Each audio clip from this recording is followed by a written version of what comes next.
They say, why they see our children carried away. Be patient, they say. They murder us with our hands up. Stripped away. No quita la inocencia. Stripped away. Nunca para la violencia. 7 years ago, the agenda was to find the agenda. We have found the agenda.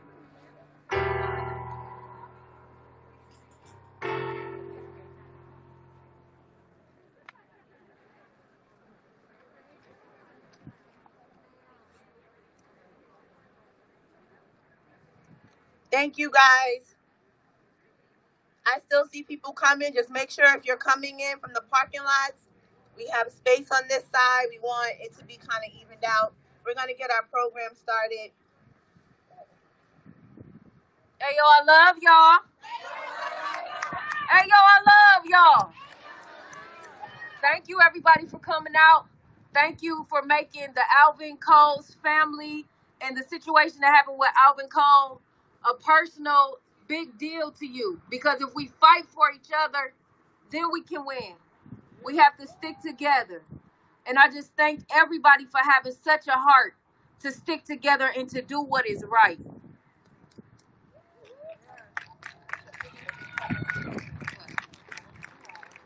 Oh, my name is Rebecca Burrell.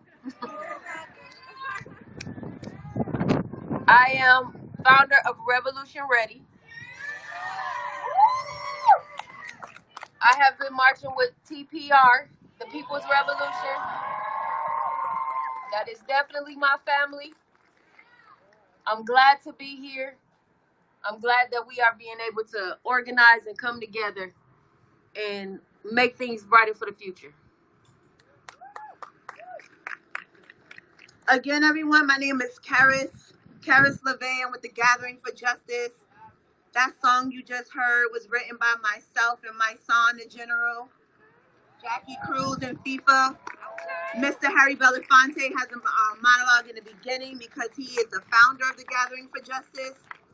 And so we've been working with Becca for the last few months. She's been telling us what's been happening out here in Wauwatosa in Wisconsin. And like I said, for me personally, when Black women call, I show up. Period.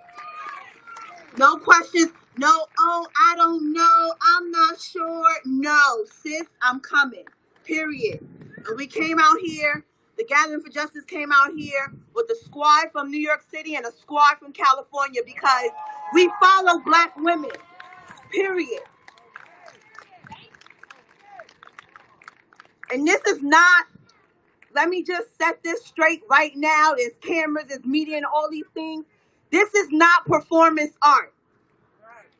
The oppression of Black and brown people is not performance art. This is not a drill. We are here because we got work to do. We have business to take care of. And you're not going to keep murdering our people and this be business as usual. So we are going to start with a grounding ceremony because we understand that the land that we stand on, this was already somebody's land. Nobody needed to find it or any of those things. This is a legal settler colony that we are on.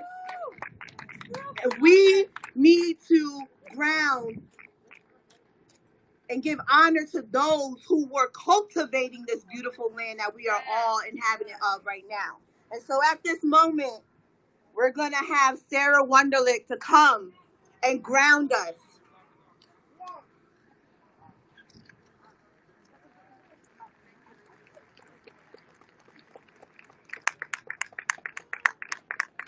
Suguli Swagway. I come to you guys in a humble way to do this, to be able to speak in my language. Suguli Glunya Gohe ni Unget Swage Sklewage ni Wagit the Lora. Onya Taaga Kali Hodinashoni. Where I come from is a people of Standing Stone, the Oneida Nation. Right now we're located near Green Bay. We originally come from upstate New York. We still have a community there also. But that's our original homelands, is upstate New York. My Oneida name is Glunhyako. It means big sky woman. And I'm from the Bear Clan. That's my family. We're a matrilineal and matriarchal society, so we get our clan from our mother and her mother and so on and so forth. Today I want to acknowledge the land that we stand on. This land originally belonged to the Menominee and the Potawatomi. This is their territory. The Menominee now is north of here near Shawano, and that was part of their original territory too. And same with Potawatomi. They came through here, down Chicago, over to Michigan. So this land is sacred. This is our burial lands. We have ancestors, Menominee and Potawatomi have ancestors that are buried in these lands. They lived on these lands. They raised families on these lands. They hunted on these lands. You know, and we really appreciate the opportunity to be able to share that with you guys, because a lot of people don't understand that.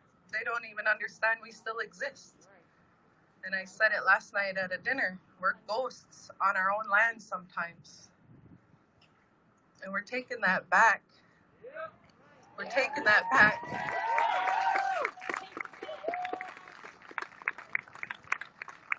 Another thing I want to acknowledge is when we say thank you in our language, in Oneida language, we say Yawan Go.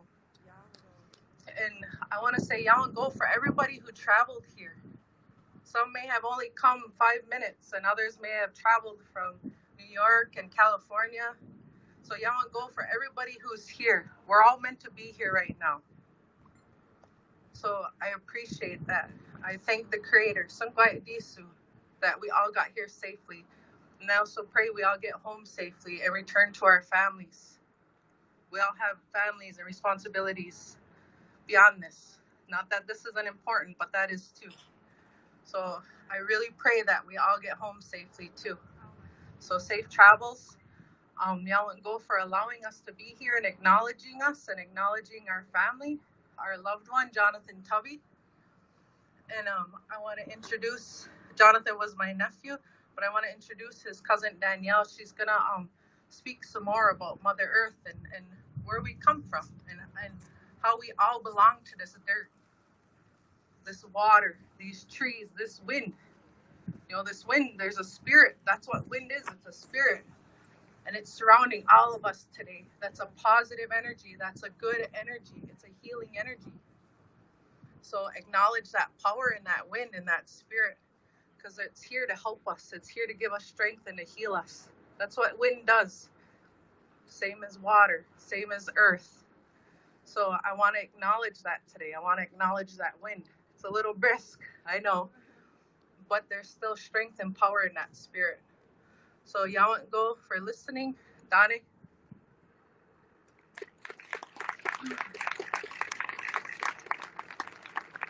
So when we were doing the meet and greet last night, I think a lot of people came up to us because when we spoke, we talked a lot about our cultural values and some of the things that we have been going through with the government for a long time. And people were shocked because that education isn't in our schools. They still teach about Indigenous people as frozen and stuck in the past. So I wanted to talk a little bit about our relationship with the earth. You know, we're Indigenous. We're from this land, from North America. There are over 574 tribes represented. And in our teachings, Mother Earth, we call her Mother because she's a female spirit to us. We're connected to this land. We take care of her. Those are our teachings. We respect her. We take care of her because she takes care of us. She provides food. She provides the weather. She provides everything we need to survive. And so we always want to be respectful and mindful of that. And I feel like a lot of people have gotten away from that connection to the earth. And we need to reconnect to her because she's telling us that she's struggling and people are not listening. In our culture, when winter comes and we get a lot of snow, that is her time to heal. The more snow that we get and the longer that our winter is, the more time it takes her to heal. The waters are the blood running through her. We need those things. They don't need us. We need those things. And so there have been just atrocious things happening to Mother Earth by humans, by capitalism. We need to fight for her because our kids and their futures depend on her. And she is experiencing acts of violence every single day. From the pipelines that are being put in, from the waters that are being polluted, to the animals and the way that they are treated. We in our language or in our culture have these teachings about the animals. We don't overuse. We take what we need to provide for our community. So mass production is an issue. And the fact that chickens are not free range, they're not treated well before we kill them and eat them, is a problem. And so I just want you guys to understand that we're also fighting for our families, we're fighting for our people, but we are also fighting for Mother Earth. And we need you guys to come and stand in solidarity with us when we do that. We have our communities that are trying to protect the waters right now. Our people have been hurt over the pipelines that were happening out in the Dakotas the past, how many years ago was that? 4 years ago. The same things that are happening in Wauwatosa, with the National Guard, the rubber bullets, the mace, all that happened to our people when they were fighting against that pipeline. People were arrested. People were hurt. People died. And it was nowhere in the media. And there's still people out there that are fighting those same fights. Because those corporations, they don't give a crap about us in our land. They want to pollute it, contaminate it, and then move on. They're extracting the resources that our teachings tell us we should not be doing. We should not be violent to her. And extracting and mining and all of that is violating Mother Earth. It goes against our value system. It goes against our teachings. So I just wanted to reconnect us to that earth and really take a moment of silence for all the families who are suffering the loss, and for Mother Earth, because she's our ultimate mother. And just take a moment of silence.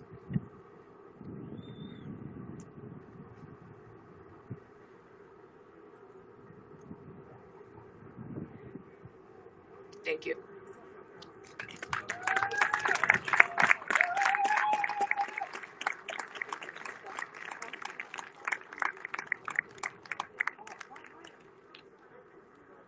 So next up, we want to bring up Minister or Elder Cecil Lacey. He is an ordained elder. His brother was murdered by police in 1981. His name is Ernest Lacey. So if we could give a warm welcome to Mr. Cecil Lacey, and he'll pray us in.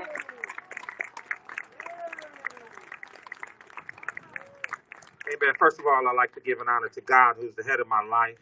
Just honor to all of the families that lost their loved ones to police brutality. Honor to those that put on this wonderful event to fight the good fight of faith. They asked me to pray. They didn't ask me to speak. So in obedience to the time, I'm going to be respectful and we're going to pray. Can we please bow our heads in unison?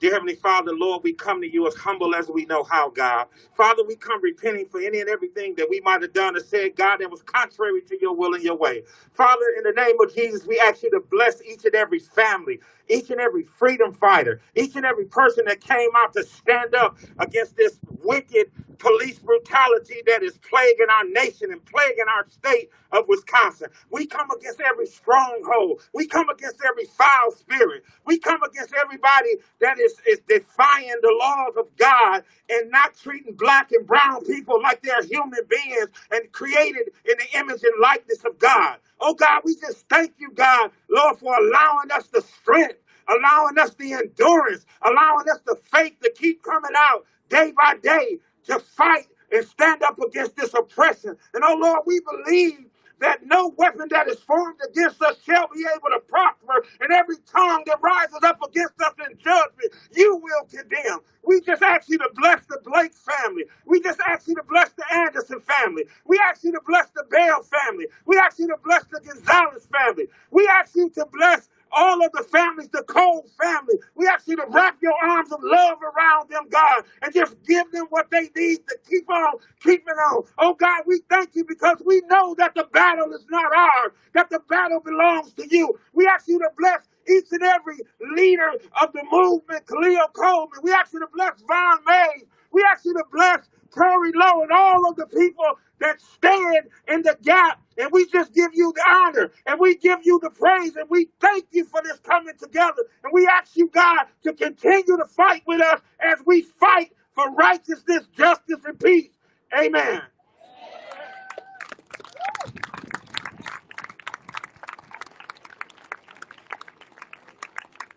Amen, amen.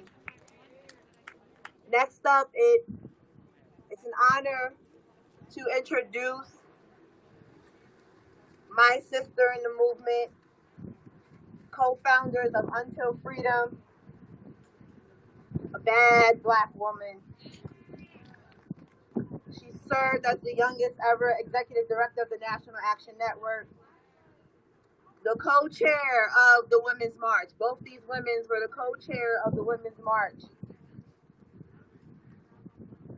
I'm talking about Tamika Mallory and Linda Sarsour. I need y'all to give them some love. I need y'all to give them some love because what did I say? When Black women call, we show up. Period. And I know Tamika shows up. Period. No matter what. I'm going to make it work, sis. I'm going to make it work. That's what she do. So I ain't going to say nothing because you got it. How y'all doing today?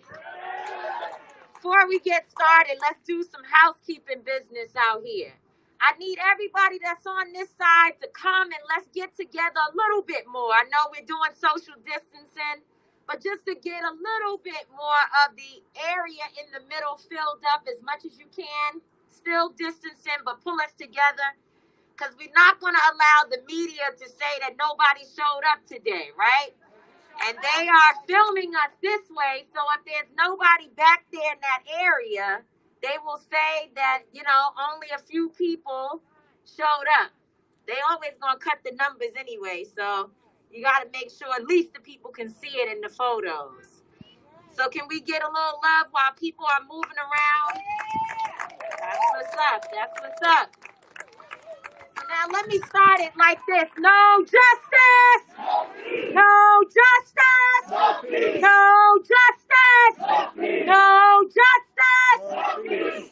And if there ain't gonna be no justice, there ain't gonna be no damn peace.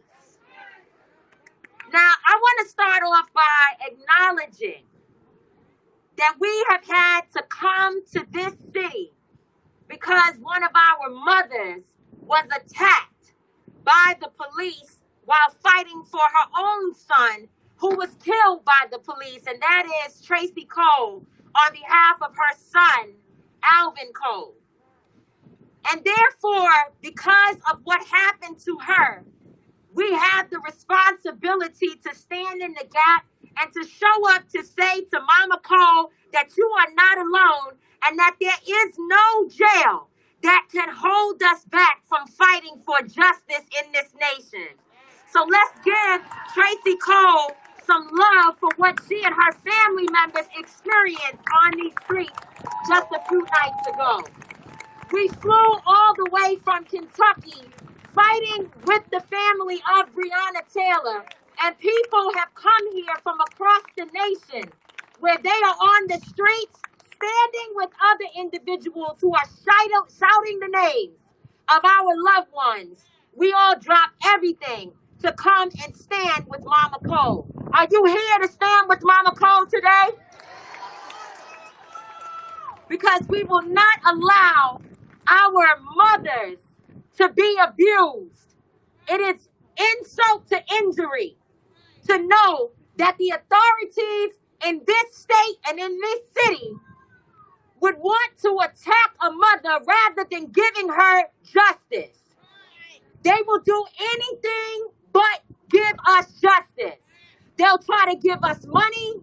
They will try to talk us to death. They will lie and say that they're going to give us reform. But the bottom line is, when it comes to hardcore justice, there's always a fight between us and the system. And people need to be clear that we are in a war. The revolution is happening right now in front of our eyes. We are in it. No more talk about what we would have done if we lived during the time of Dr. King. We are in the time right now, and the Dr. King is in each and every one of you who are standing out here today. You are it, and this is our moment. Now, these people keep saying that they don't want to deal with the protests on the streets. They want us to calm down, and they want us to go home, and then they arrest Mama Cole, and we sit here and say, why do we have to continue to deal with the instigation? They don't know how to de-escalate. In fact, they escalate, and they hope that we will bow down and get on our knees. And brothers and sisters, we came to tell you we will not. We will not. We will stand up, and we will stand firm. They would have you to believe that these instances, that the murder of black people and brown people across this country is isolated. In fact, the current administration has said that there is no such thing as systemic racism within law enforcement in this country. They want you to believe that these are isolated incidents and that Officer Mensah is a bad character on his own. But we know that that is not true. In fact, we have been dealing over 400 years with the disregard for black life, the abuse of black and brown people, and the white supremacy that is not just running through the veins of law enforcement in this country, but it is literally ingrained in the fabric of American culture. And that's a fact.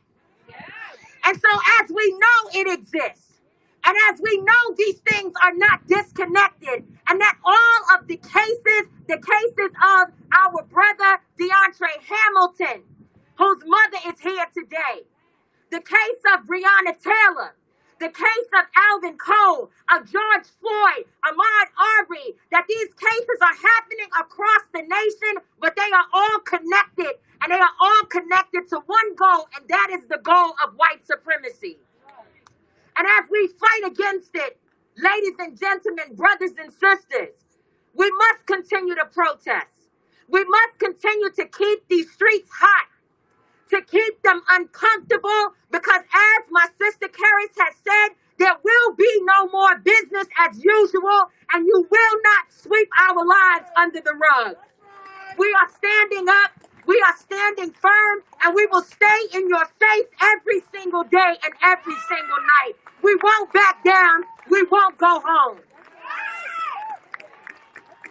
But ladies and gentlemen, we've got days, we have hours, we have minutes to take care of some very important business across this country. Again, these issues are connected. They are not isolated incidents, which means that we do not have the right to vote in an isolated fashion. We must take our march from the streets of Wisconsin into every polling place across this nation, because black people are on the ballot. Brown people are on the ballot. Oppression is on the ballot. Across this nation, our issues are on the ballot. And that means that our protests cannot stop in the streets. Our protests must make it to the polls. So as Until Freedom launches our tour with Woke Vote, where we will be going out across this nation, getting people to the polls and encouraging people to use your voting power. No, this is not the best moment. No, we are not in the best situation. No, we don't trust all the candidates. But one thing we will do is live under the policies of somebody in the White House, and we need to be a part of making the decision on who that is. Because we have to be able to go back to them and fight. In January, after they have a party in Washington, we need to have a protest and turn up and say that business must be handled with our communities on behalf of our brothers and sisters. Ladies and gentlemen, we cannot do that if we do not participate in the process. So as frustrated as we are, as angry as we are, as much as we would like to stay home and say that we just don't give a damn anymore and we don't want to participate in the system, we do not have the right, as my brother, my son would say, to do nothing. This is a moment where we must go get Lottie Dottie and everybody to turn out, to show up, and to fight back on every single street corner and at every polling place across this nation. That is the work that has to happen after today. This, what we are looking at, is a reunion. It is a meeting. It is a family meeting so that we can get to the business of turning this country inside out. Coretta Scott King said that if, in fact, this nation is going to be its greatest, that we must turn it inside out, turn it upside down. And you know who she said needed to be at the helm of turning the nation upside down? Black women. So black women, stand up. Organize your families. Organize your communities. Take your children, if they are old enough, to the polls. And the small ones, take them with you and teach them how to do it. It is time for us to get something different in this nation, and it will only happen if we do the work just as hard organizing in those polls as we do on our streets. God bless you. Go in peace and do the work, brothers and sisters. No backing down. We're going forward, and we're going forward together. God bless you. Give it up one more time for Tamika D. Mallory from Until Freedom. Assalamu alaikum, and peace and blessings be upon you, sisters and brothers. I'm Linda Sarsour, also one of the co-founders of Until Freedom, your Palestinian Muslim American sister from Brooklyn, New York. And I'm here in solidarity with all the families. And to say that we must, at the bare minimum, get Officer Mensah fired immediately. Sisters and brothers, we want you to understand that the police chief works for you. The mayor works for you. The governor works for you. You are the employers. And when somebody doesn't do their job, they get fired. So what you need to do in this election is send people to the unemployment line. Sisters and brothers, we are tired of putting people, sometimes people that look like you and me, into office who are not being held accountable by the very people who put them there. So this election is not just about who the president is. Next year's election is not just who the folks that are going to be representing you in the council or in the school board. You have to understand that when you get upset at Kentucky Attorney General Daniel Cameron for not bringing justice for Breonna Taylor, he's not an appointed Attorney General. He's an elected official. The prosecutors who do not bring justice to the families and do not indict police officers like Mensah are not appointed, they are elected. So we can no longer sit back and be mad and angry and outraged and march in the streets if you're not taking that protest, the anger, and the outrage to the polls.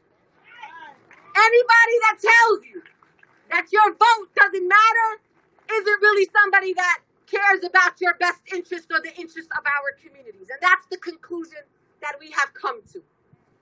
All politics is local. Your vote matters. You know why? Because if your vote didn't matter, they wouldn't be trying to take your vote away in every corner of this country. If your vote was not going to have impact, they wouldn't be accidentally cutting the electric cables in Georgia. They wouldn't only have one whole polling site in the entire west end of Louisville, Kentucky, where all the black people live. So don't let them play with your minds, because that's what they do. I'm ready to go to the polls. I'm not excited about this election too. I don't like the choices either. But I'm not going because of my personal feelings. I'm not going because I'm trying to be all self-righteous, right? Because it's all about me, because that's what they want you to do. This country has taught us every man and woman for themselves. But that's not what this movement is about. My vote is for Breonna Taylor. My vote is for Alvin Cole. My vote is for Eric Garner and Oscar Grant, and for Sandra Bland, and for Ayanna Stanley Jones, and for Rayshard Brooks. That's who I'm going to the polls with. And what we will promise you at Until Freedom, because you all know us very well, we don't care if it's Democrats or Republicans. We will be on the streets, whether Donald Trump goes to the White House or Joe Biden goes to the White House. We will be there the next day. One day, we'll be fighting fascists. The next day, we will be holding neoliberals accountable to the communities that we come from. So if you are a real revolutionary, this is your lifestyle. This is the choice that you make to fight for the most marginalized people in this country who are counting on us. And if you are going to put your fist up in the air and talk about freedom, this is what Malcolm X said. If you are not ready to die, take that word freedom out of your vocabulary. We are ready to die for the things that we believe in. And if you're not ready to risk your life on these front lines, we ask you to stay home and stay out of our way. Because this generation is not the generation right before us. We're a generation that's ready to put it all on the line. Our careers, our families, our time, everything, including our lives. So if you're ready to put your life on the line in this country to make it truly the nation that it was supposed to be and uphold the original ideals, we're your family. Until Freedom.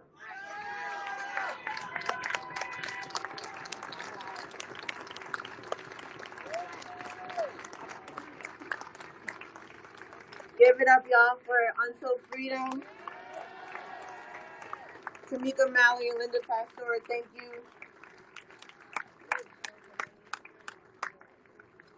I'm gonna introduce who's coming up next. I'm sure the community knows these folks. Rebecca and Roz from Revolution Ready. Where y'all at? This y'all city. What's up?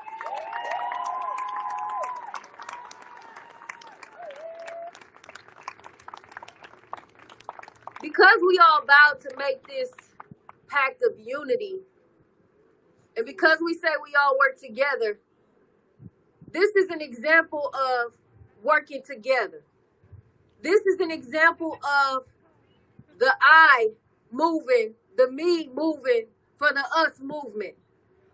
These young people right here standing before you have been marching with us with TPR, the People's Revolution.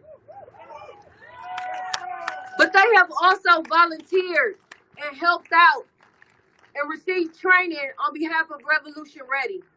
Why? Because we're all the same. And you don't have to pick one.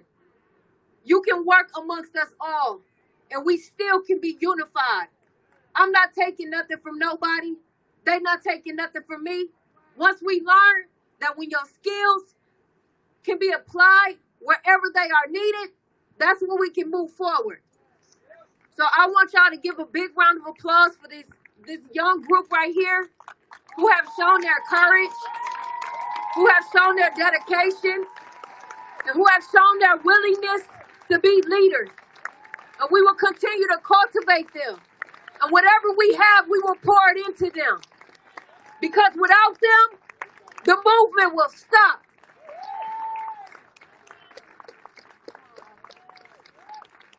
I told Roz, write a speech. And you could get up here and talk. And she wrote the speech, y'all. They worked together. They got it together. They decided that she would speak on behalf of them. There's a group of them and they stick tight. Tight. So I let her go ahead and share her witness of what's been happening during protests.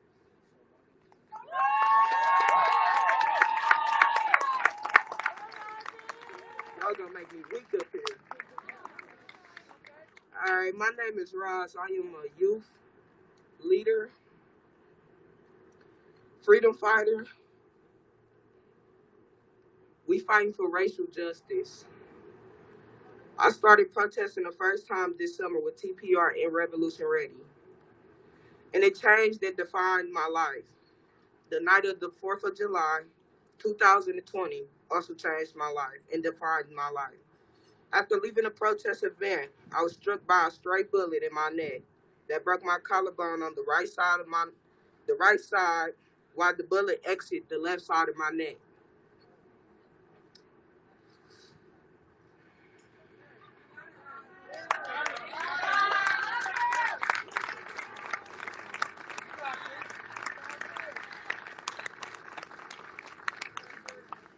I was a passenger in the car of one of TPR security who rushed me to the hospital, the nearest hospital, where I was denied treatment for 2 hours.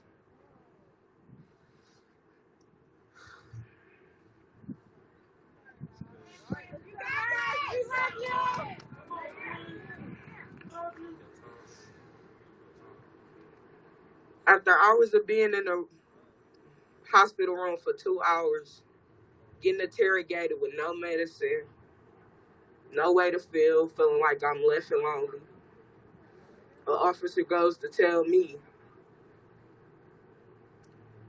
who do you call on when you got shot? Who did you call? Y'all out here screaming Black Lives Matter, but y'all call on the police when y'all need us. You know what I told her? I said, I'm black, you brown. I fight for you every day in these streets. You not fighting for me. I drove to the hospital. You didn't come and get me. When we called the ambulance to come and get me, 5 ambulances rode right past me. They didn't care for me. And from that day on, I just moved and thought like, the shit we go through, excuse my language, the stuff we go through, it's all part of this system. It's the system. What people don't know is we paying them. They work for us. We pay taxes.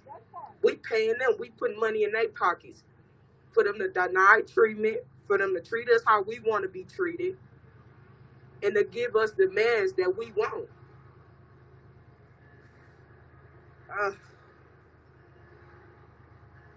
But yeah, I still didn't die from gun violence. And I thank God for that. Because after I got shot, I was out here the next day.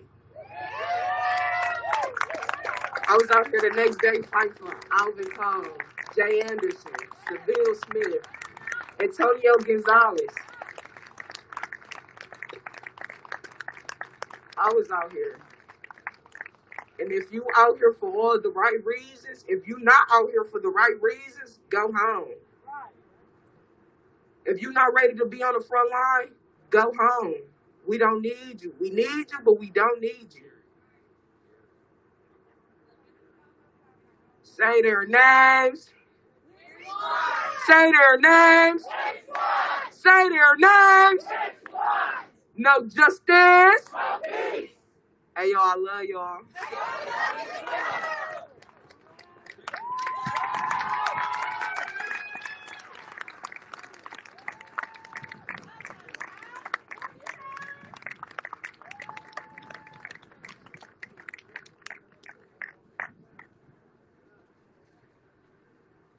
This is the future right here, and I just need these cameras to know we training up young people because we understand that this is not a sprint, it is a relay. And we are training up young folks to carry this baton. As my mentor, Carmen Perez Jordan says, White folks, I don't need you to be an ally. I need you to be an accomplice. I need you to be an accomplice in this movement. And we need to train up our young folks. And we need to pass the baton.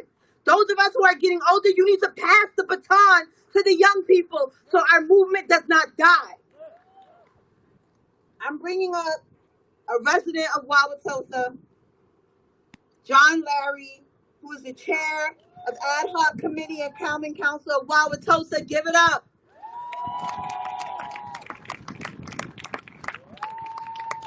All right, you can do better than that for me. Just kidding, just kidding, just kidding. So I'm trying to make this very, very quick and brief. But I was on my way here. I get off work at 3, and I was on my way here and rushing, and I get a message from Becca asking, "Where you at?" And I'm like, "I'm on my way. I'm actually walking up the field to get in line to speak whenever it's my next time, because I have a routine that I follow. I go to work, get off work, I go home, chillax for a bit, have fun with the family a little bit, watch TV, read a book, get on the computer, do some stuff for my kids. I'm a teacher. And so then I go to bed, or at least I try to go to bed. As of late, I haven't been able to sleep. And the reason that I have not been able to sleep is this, because when I lie my head down on my pillow and I attempt to close my eyes, I think about this 9-year-old boy that I came across my second year as a resident here in the state of Wisconsin. I think about this 9-year-old boy who walked into my classroom. And as I got to know this boy, I learned that he could be the next mathematician in this world. As I engaged in conversation with this boy day after day after day, I noticed that he could be the next scientist in this world. As I spoke with him and I interacted with him, I noticed that perhaps this 9-year-old boy could be the next president of the United States of America. But then I think about his mother and how she's been out here day after day on stages and platforms on solid ground telling the story of her 17-year-old son. I can't sleep at night because I'm thinking about Tracy Cole and how she talked about identifying her son lying dead, breathless, lifeless, due to gunshot wounds by Officer Joseph Mensah. But perhaps today, because of all of you, all the people that I'm looking at right now, perhaps today, when I go home, and after I've chilled a little bit and talked with my family and read a book or did some work on my computer, I can lie my head down on my pillow and close my eyes and get some rest because of what I'm saying right now. Today I might be able to sleep because we have people from different backgrounds, ages, socioeconomic statuses out here demanding that enough is enough.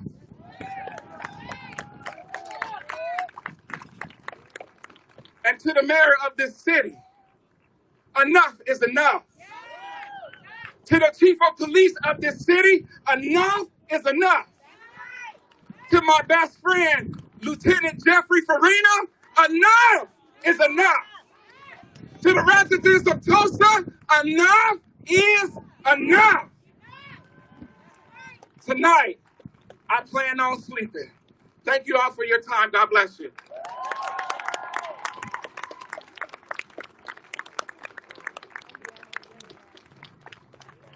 Give it up one more time for John Larry.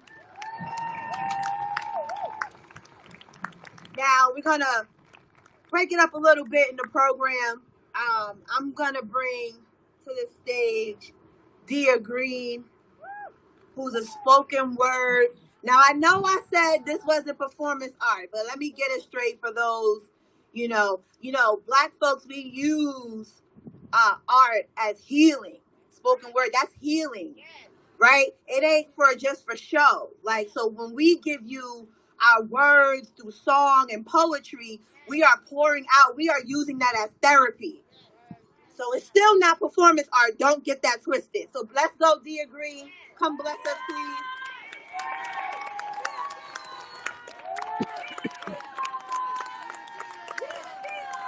All power to the people.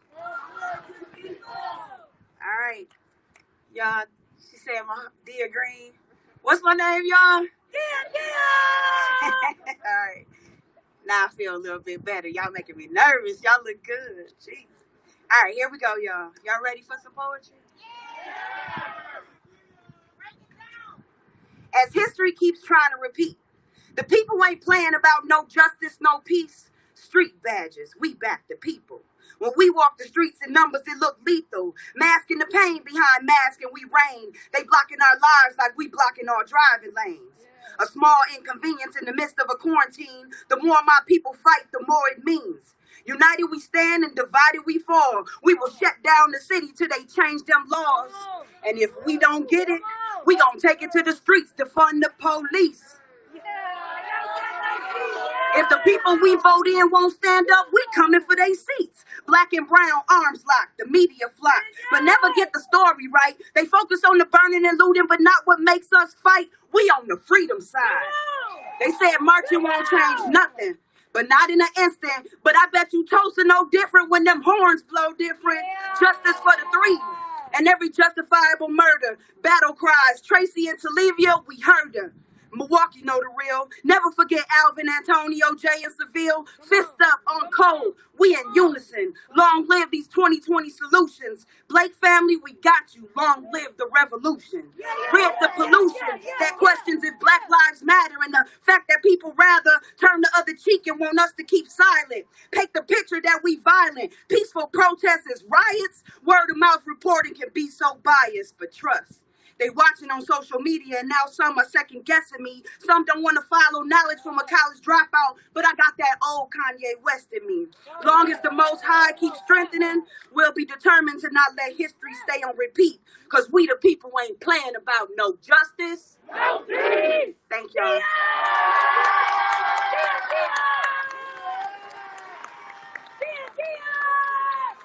Y'all give it up for Dia!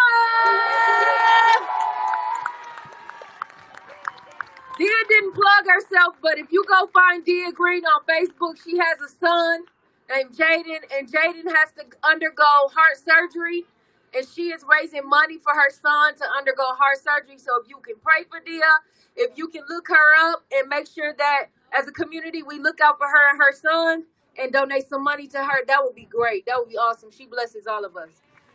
Yeah, that's good. Next up, we have Brian Anderson, and he is a Tulsa resident, and he has been out with TPR for over 100 days. He is a scribe. This brother has come in and he has written letters and he has put things on paper that matches our feet. So let's give it up for Brian right now, guys.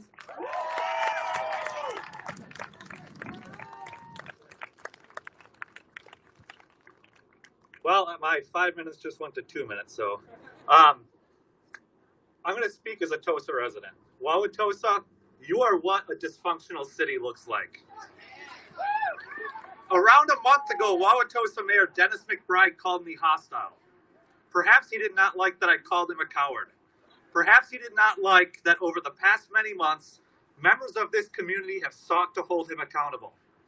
But the events of the past 8 days clearly demonstrate that the mayor is indeed a coward, and that the only people who have been hostile are the officers of the Wauwatosa Police Department who continue to use force, violence, and brutality to terrorize citizens and protesters throughout this city. Mayor McBride would have you believe from his public statements that he is the real victim. He can provide an exact count of how many times protesters have visited his house. He will talk about how traumatic car horns and chanting is for his and his family. He will go on and on about how he has been in office for only 6 months and that the people have not given him a chance to lead. What Mayor McBride fails to realize is that strong leadership does not have a time frame to it. Leadership does not suddenly begin at one moment when it was absent prior. Leaders are willing to admit when they have been wrong and do all in their power to account for and correct those wrongs. But Mayor McBride's arrogance and pride make him incapable of doing that. What we know is that Mayor McBride is neither a victim nor is he a leader. Again and again, he has failed to act in a moral and righteous manner. He has turned over leadership of Wauwatosa to 3 individuals whose poor consent and advice have thrust this city into chaos and have made this city a laughingstock of the state and region. Chief of Police Barry Weber, City Administrator Jim Archambault, and City Attorney Alan Kestner have helped turn Wauwatosa into a police state where badged and uniformed thugs use unrestrained violence to silence those who dare to speak out. Let's be clear, the only victims in this city are Antonio Gonzalez, Jay Anderson Jr., and Alvin Cole. But we have sadly learned the last few days that when their families choose to speak out and fight for justice for them, that they too will be victimized. We have sadly learned that when citizens of Wauwatosa and the surrounding area stand out for justice, that they too will be victimized. To meet people in chants with rubber bullets and tear gas shows just how far this city has fallen. To meet honking cars with smashed windows and violent arrests shows just how far this city has fallen. We have descended into a city and society where force and bluster is praised and excused. We have apparently become a city where one's right to raise their voice and be heard is deemed necessary to be stopped by any means and by any violence. What kind of city is this? What we know and what troubles us all is that the police in Wauwatosa cannot be trusted. The city of Wauwatosa cannot be trusted. The elected leaders of Wauwatosa cannot be trusted. While it may be true that there are alders who are disgusted and troubled by the events of the past week, we are hurt and we are disappointed by their hesitancy to speak out against the mayor and the Wauwatosa Police Department. What are they afraid of? We should not feel as citizens that we cannot trust those who are supposed to represent us, protect us, and serve us. But yet here we are. Many of us have lost the right words to express how we feel, the right words to express how we feel. What we have experienced and witnessed recently has made us numb, broken, and disappointed. For many, tears and despair and anger seem to be the only place to turn to now. Yet we have also mentally, emotionally, and spiritually recommitted ourselves to why we have been out fighting for justice in the first place. That why is Antonio Gonzalez. That why is Jay Anderson Jr. That why is Alvin Cole. And that why is every man, woman, and child who has been brutalized and victimized by the police. Thank you.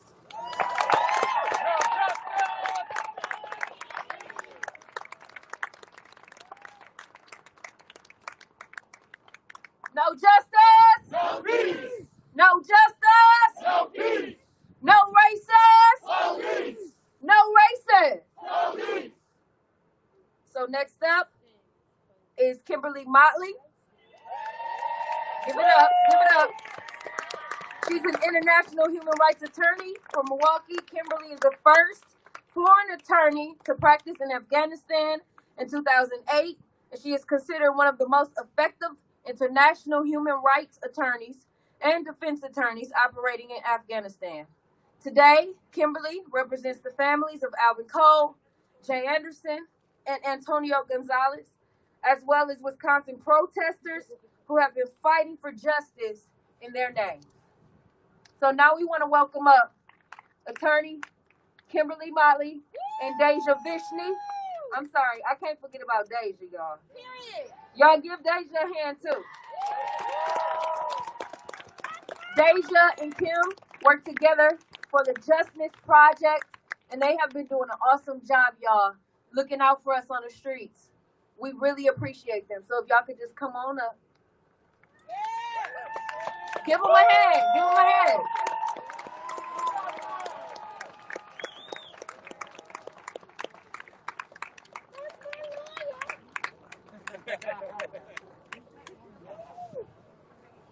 you all so much for coming here today and supporting the families and all the other wonderful families that have come under these tragic circumstances. It's so important that we continue to fight together.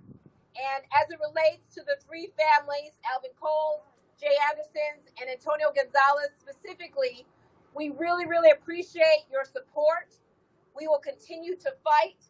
We want you to know that we are filing on behalf of the Jay Anderson family today a motion for a special prosecutor.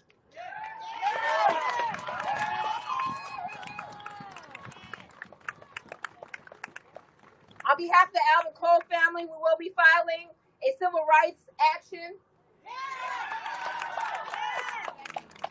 And I think for Wauwatosa, what I want you to know is this, is that Officer Joseph Mensah should and could be fired immediately. Based on a deposition in which Chief Weber sat and talked with the Police and Fire Commissioner on September 21st. In that sworn deposition, he admitted to Joseph Mensah violating several Wauwatosa Police Department rules. He admitted to several violations of those rules while Officer Mensah has been on suspension. If the Wauwatosa Police Department wanted to fire Joseph Mensah, they could do that today. Right now, they do not have to wait for our hearing. Do not let them gaslight you. It is not true. Chief Weber has failed in his leadership of the Wauwatosa Police Department. He has normalized the behavior of Joseph Mensah, and he also should be held accountable. So on behalf of the families, on behalf of Deja and myself, we will continue to fight for these families, as well as continue to fight for civil rights and basic human rights for everybody.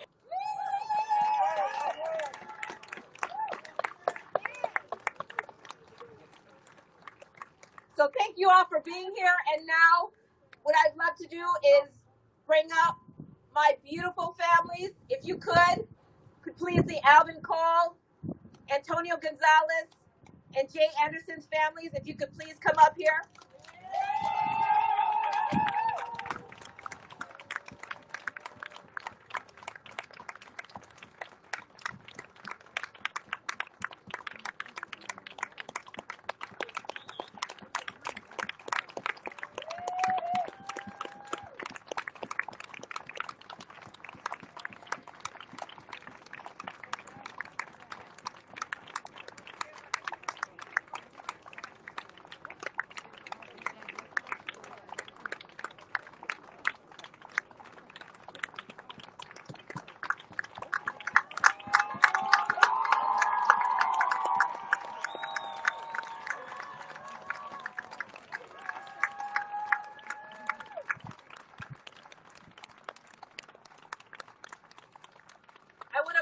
Introduce Margarita Ramirez.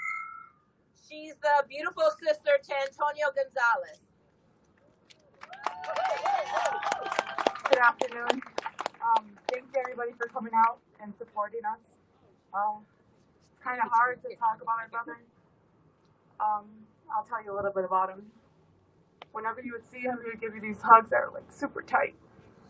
And those are one of the things I'll miss the most about him. When you would see him, he was always smiling. Anybody that knew him knew that, like, he would never show that he was having, like, a bad day. So, to know that he had a bad day and I wasn't there, it breaks my heart to death. He loved to eat. We used to call him Mr. Food. You couldn't even tell he ate that much, as skinny as he was.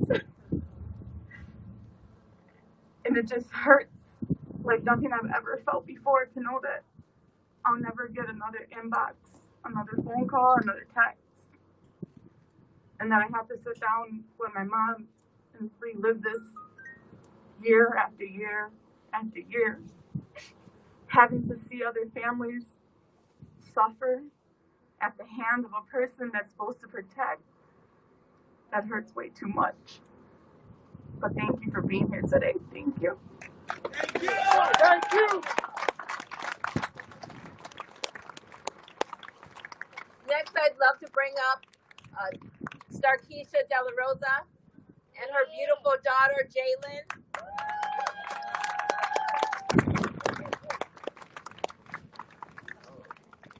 Hey, my name's Star. I'm Jay Anderson Jr.'s baby mama. I was with Jay for 6 years before this happened to him. He was a family man, always playing, always get on our nerves, starting family little arguments in the house with everybody, not just me, his parents, my mom. We'd get mad at each other and he'd go by my mom's house and still eat. When I got pregnant with Jalen, he wanted a boy so bad. He kept saying, "We're not having a girl. We're not having a girl." When we did our ultrasound and they said it was a girl, his feelings was hurt. He wanted that boy. June 23rd, June 22nd, me and Jay got into a little disagreement about his birthday because he wanted to start celebrating early. So we barely spoke that night. He left, went to his sister's house. He spent time with my son. Before he left his sister's house, he told my son he loved him. He raised my son. He been in my son's life since my son was 1. He came home that night and took the car keys and told me he'd be back. I started a new job on June 23rd, so he was supposed to come home and keep my baby. She was 15 months when her daddy got killed. That night, I couldn't sleep. I called this phone all night, tossing and turning, calling all the police stations, all the hospitals. It's not like Jay not to come home. It's not like Jay not to answer his phone for me. When he went out and he couldn't make it home or he was too drunk to drive, he called me. And I got up at any time and went and got him, regardless where he was at. We got to knock on that door to identify him. That day, my heart just was torn out because I just said it's not fair. I have to raise my baby without her daddy. It's not fair. She's only 15 months. And she don't have really no memories of him. She can't never go to a daddy-daughter dance. She can't never do none of that because he's gone. It's hard. Every day we wake up, she say, "Mama, when my daddy coming home, Mama, it's not fair. All my cousins got daddies, but mine's not here. Mama, could you take me to see my daddy?" When she see the police, she say, "I hate the police kill my daddy. That's not fair. Why Joseph Missa get to be a cop still, but he killed 3 people?" This is what a 5-year-old is saying. She see this. She go to protest all night. Last night she said, "Say his name, Baby J." This is him all over. You gonna say something?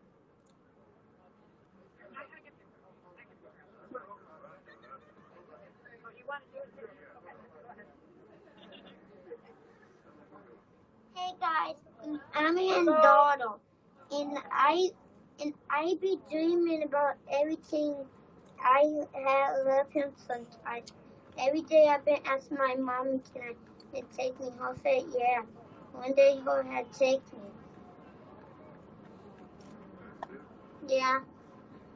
Thank you. We love you.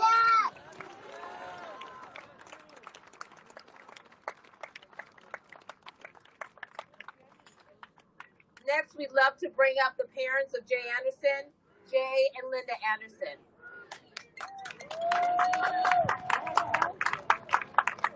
Hello. Hi. I hate hearing these stories over and over and over again. I just want justice for my son.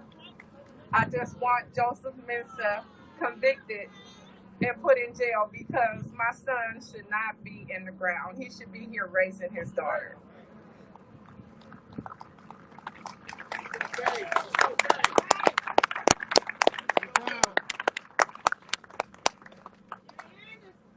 A lot of you out here has bought my lasagnas. That was his favorite from me. It took me a year before I could make another lasagna. because he used to always come by and put his hands in my meat. And I'd be like, is your hands clean? And the first time I made lasagna after he was deceased, we couldn't even eat it because I cried in it. Just kept crying. I miss my son so much. Like Star said, he was the one that kept us going. He liked to start, little things. Oh, he told you, he wanted to keep things up in the house. So he was a comedian, and I love him and I miss him so much. And looking at this crowd, I appreciate all the support that we keep getting for the cases of the three. And I love all of y'all. Thank you.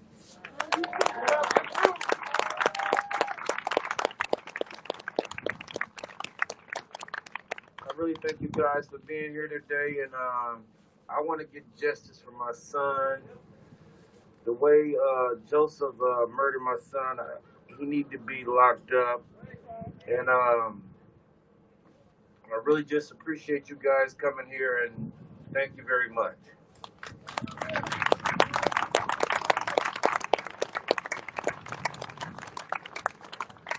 Thank you. So next, we want to bring up someone who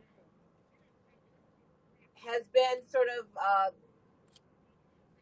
the icon of, I think, for a lot of people that are in this movement. As you know, last week, the city of Wauwatosa enacted a curfew.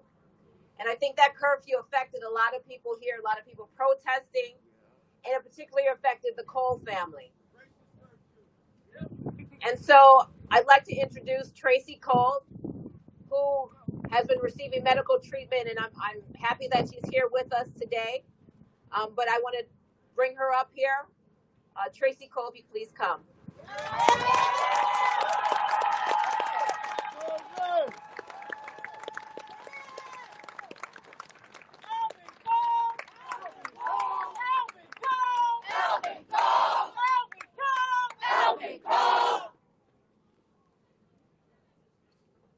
No justice, no peace. No racist police. Power to the people. Black Lives Matter.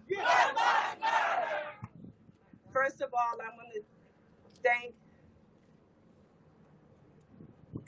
all of y'all for coming today and to support my family during these terrible days. I appreciate every one of y'all. I want to thank the peaceful protesters, the revolution.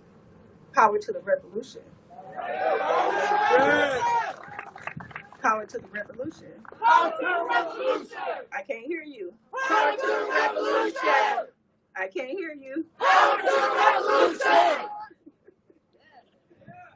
This is the first time I ever smiled.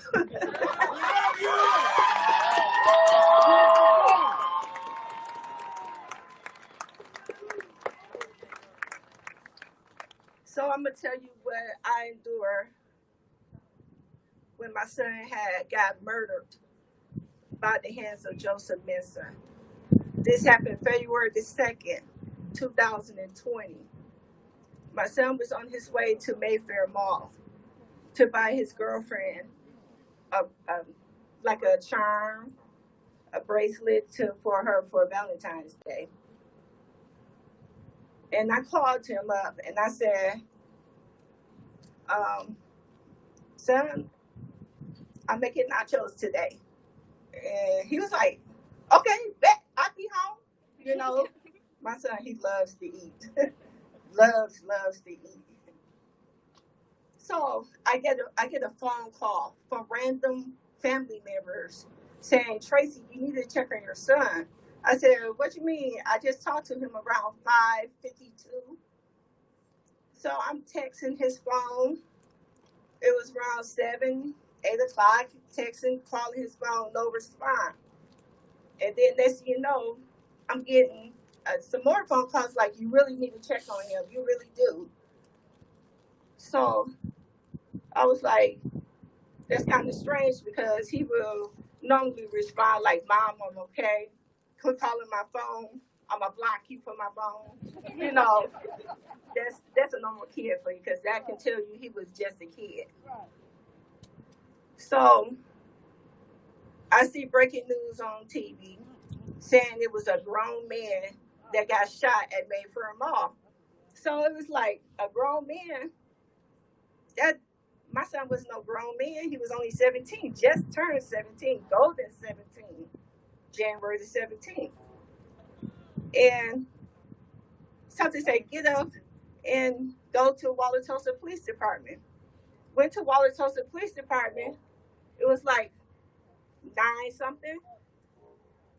And I went up in there, me and my husband went up in there, and my other kids went up in there. But my oldest son, he went to Freighter Hospital because they said they brought him to Freighter Hospital. So he calls us up while we was in the commute to go to Wauwatosa Police Department. So once I went to Wauwatosa Police Department, I was greeted by 2 detectives. And they said that, I said, well, can you tell me who was the person that got shot? And they said they couldn't tell me. They didn't know no idea who this person was. So that's kind of odd for 2 detectives to come and talk to me. So I gave them my name and number, and they said they'll call me back in 15 minutes to let me know if that was my son or not. They never called. To this day, to today, they never called me. So next thing you know, I told my husband, I said, well, let's go to the crime scene. Went to the crime scene. Once I went there, it was nothing but Wauwatosa cops. It wasn't no Milwaukee cops. It was all Wauwatosa. So I'm telling them, like, do y'all know who is the person that got shot at Mayfair Mall? They said, no, we don't. We can't tell you.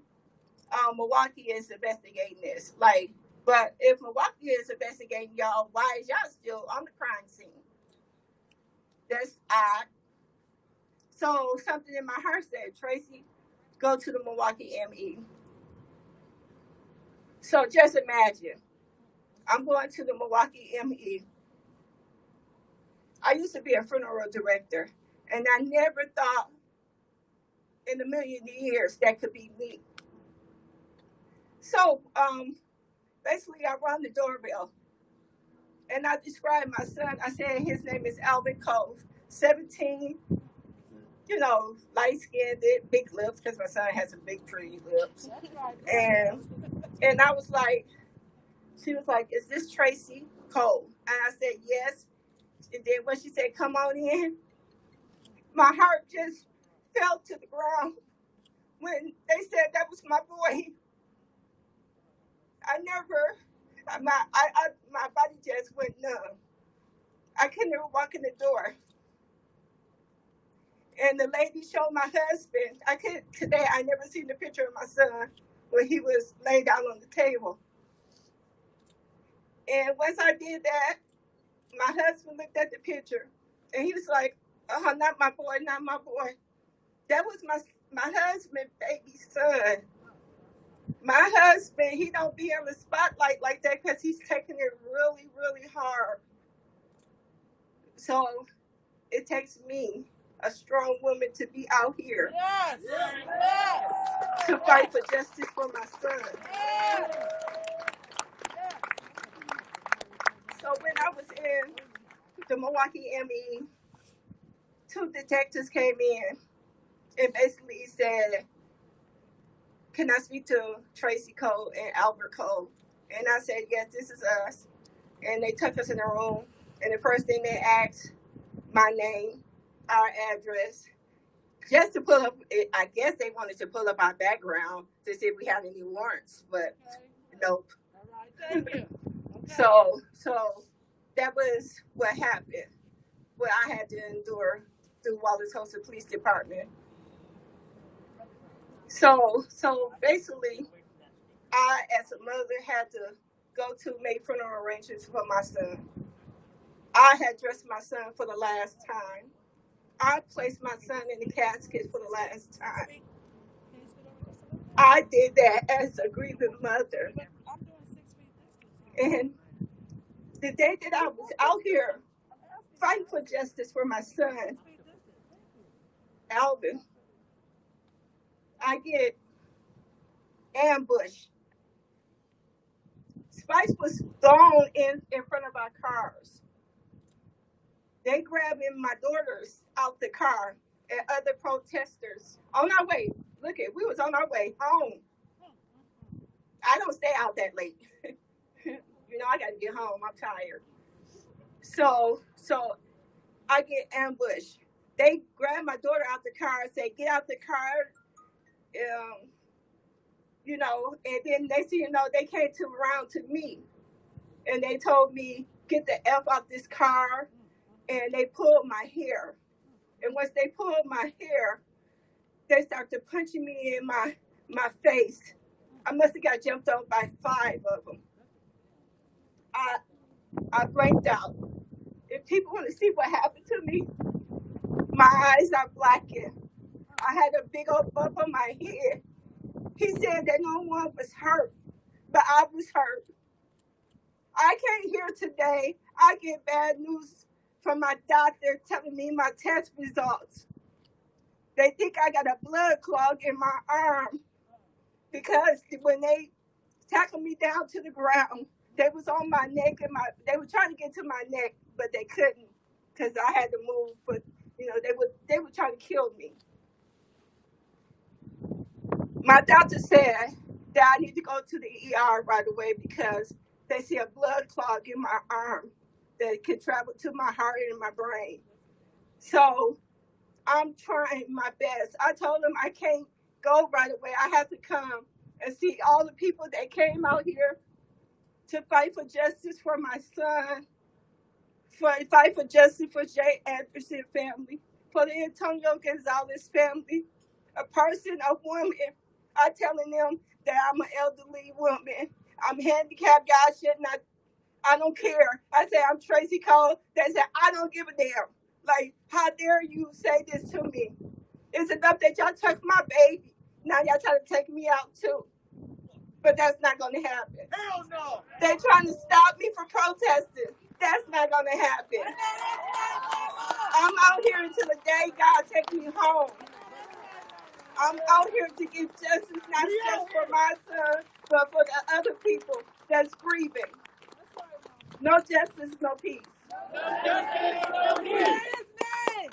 Alvin Cole. Say his name. Alvin Cole. Say his name. Alvin Cole. Alvin Cole. Say her name, Tracy Cole.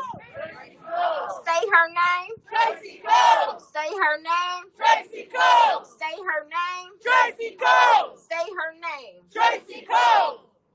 Because Black women matter. Say that. Black women matter. And until we continue to say that, until we continue to act like it, then they're going to continue to treat us the way they treat us, the way they did my mother. That could have been any one of y'all. We shouldn't have to go through that with the criminal justice system and education and healthcare. We get treated badly.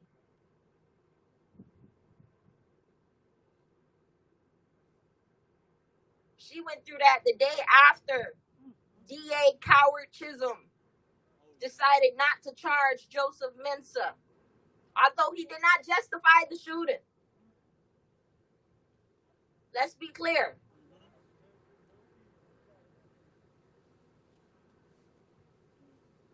And y'all attack her. Cowards. Great cowards. They want to shut her up. But it's not happening. No. It's not happening. Not on this side. And you got a solid family up here, Mom. You got a solid family. You got a solid group of lawyers. You got a solid group of protesters out there. You got a solid group with all of us moms, and we here for you. And we here for you, Linda and Jay, Sandra. So we thank y'all for coming out here. I didn't come with no speech, as I really don't ever come with a speech, you know, because most times God speak through me. That's right. If I cuss, that's not him. That's not him. You know, but I mean, sometimes we gotta smile, we gotta laugh, because I can tell you it's been hard for my family.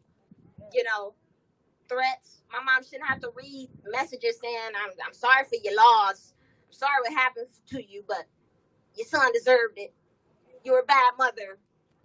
When all her kids went to high school, graduated from high school, when all her kids went to college, married for 28 years, don't drink, don't smoke, never did it before.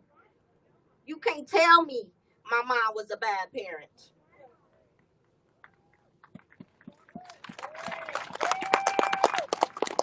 The system killed Alvin. Our system killed Alvin. I don't care how you raise your kids. They still got to go into this world by themselves. Without you. Cops don't care. They don't care who they are. They didn't even care who my mama was. Imagine what they did to Alvin. Wauwatosa police. No one deserves that. But that's why we out here. That's why we fighting. It don't stop. They want to stop us. They want to silence us. But it's not in our nature. That's right. It's really not. My mom still wanted to go. I said, you sit your butt down. You know, I go out. You know, but just like my mom said, like, you can't just kill 3 people and just get away. That just don't happen. It just don't go away like that. Black or white, I don't care what your race is. You can't just kill our people. Our black and brown babies. These were babies. That was Jay and Linda, baby. Antonio was the baby of 11 kids. Alvin was the baby. They took our babies. But they brought us together. And to me, justice for one is justice for all.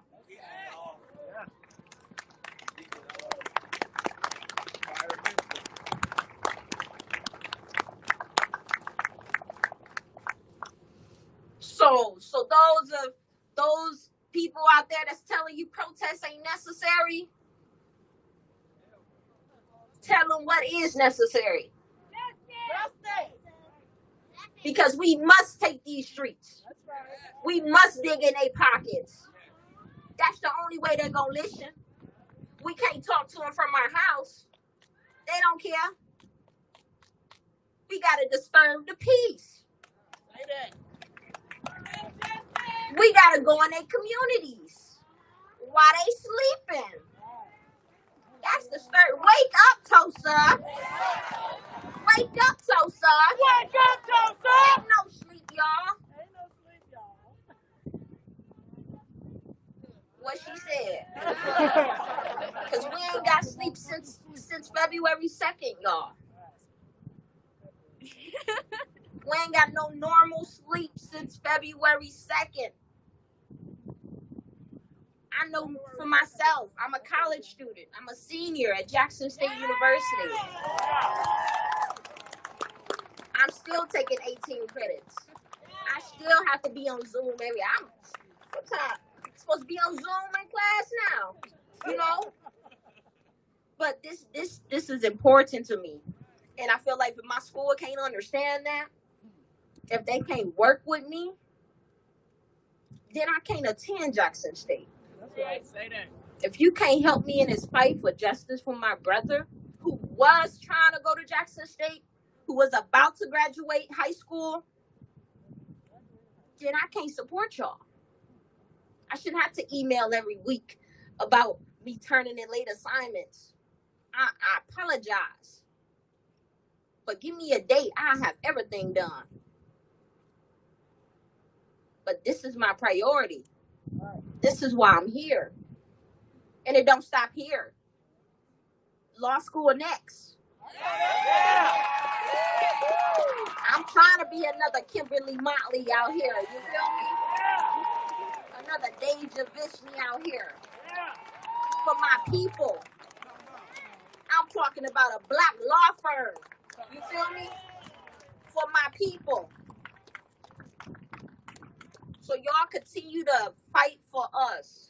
Especially when we feel weak and can't fight for ourselves. Y'all continue to do that for us.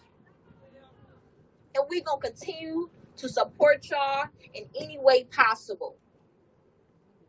Because we love y'all. And we love you too. I said we love y'all. And we love you too.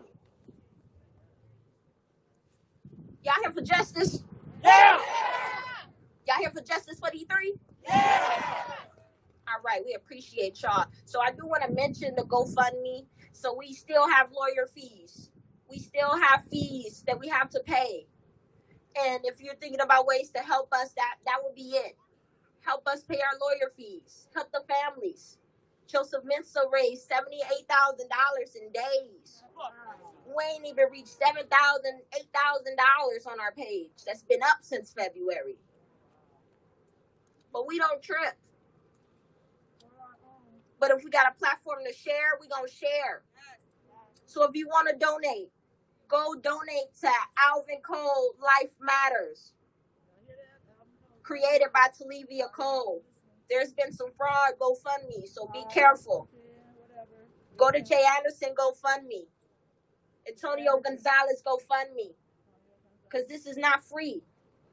Justice costs. Freedom ain't free. Justice costs. Freedom ain't free. Best believe we got y'all. Just like y'all got our backs. So once again, Justice for D3. Once again, say her name, Tracy Cole. Tracy Cole. Say her name. Tracy Cole. Say her name. Tracy Cole. Say his name. Alvin Cole. Say his name. Alvin Cole. Say their names. Shout it out, yeah. Say their names. Say their names. Say their names. Say their names. God bless y'all.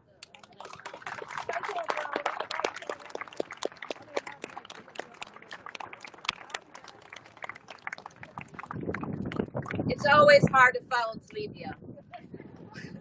But I do want to say this, just as she just said, as much as you have the family's back, we have your backs.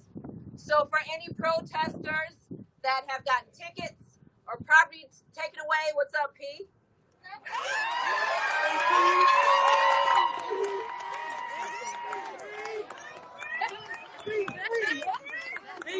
For those that have gotten tickets as a result of the Kenosha curfew, the Wauwatosa curfew, we are going to give you lawyers.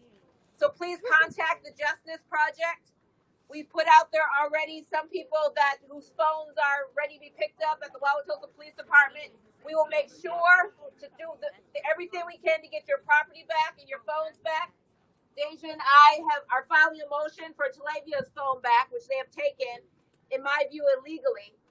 And we're going to fight for your rights because we appreciate you fighting for their rights. So thank you.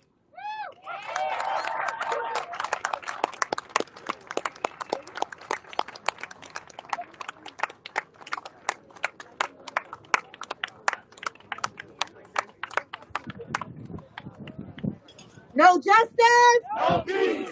No justice. No peace. No justice. No peace. Hit up those GoFundMes because freedom is not free. Justice is not free. This movement has to be funded by the people. We're not only fighting for police brutality. We coming for liberation of black and brown people and reparations. You best believe that.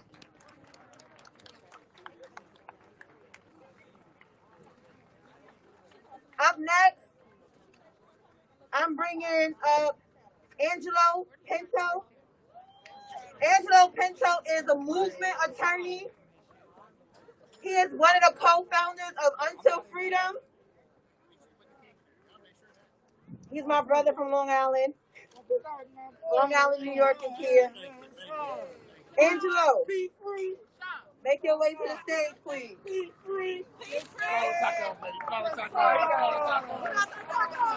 What's good, Wisconsin? What's good, Wisconsin? What's good? They told me they turning up in Tulsa. What's poppin'? I'm really up here to introduce a powerful brother who I'm going to introduce in a second. But I didn't realize it was going to be so cold today. But it's always a beautiful day to arrest the cops. Arrest the cops. Arrest the cops. Arrest the cops. Arrest the cops. Arrest Mensa. There's a chant that I love. It goes, indict, convict, send those killer cops to jail. The whole damn system is guilty as hell. The whole goddamn system. We just left Kentucky dealing with a corrupt system. And for us, public enemy number one was Daniel Cameron. Y'all know that coward? Y'all know that coward? That sellout Negro, y'all know him? And now we in Wisconsin dealing with another low-down, sellout pig Negro that we got to deal with. We got to deal with all of them or they're going to deal with us. Right? And the only reason why that can happen is because we in America. Isn't that strange? It's not strange because you got to know what America means. America means racism. America means white supremacy. America means black genocide. America means brown genocide. But the one thing that's keeping me hopeful during all of this is the revolution. The revolution. Give it up, because y'all the revolution. And I've had the ability to see the revolution in New York City. I've had the ability to see the revolution in Atlanta. I've had the ability to see the revolution in Mississippi. I've had the ability to see the revolution in Minneapolis. I've had the ability to see the revolution in Kentucky. And now I get to see the revolution in Wisconsin. So give it up for the revolution in Wisconsin. In every city I've been to, I've been with a brother who stands 10 toes down. One of the most fearless frontline brothers you're going to meet. He got bars. He's brave, he's fearless, and he's putting it on the line for his people every day. Y'all give it up for my brother who's now y'all brother, my son Lenny. Y'all give it up.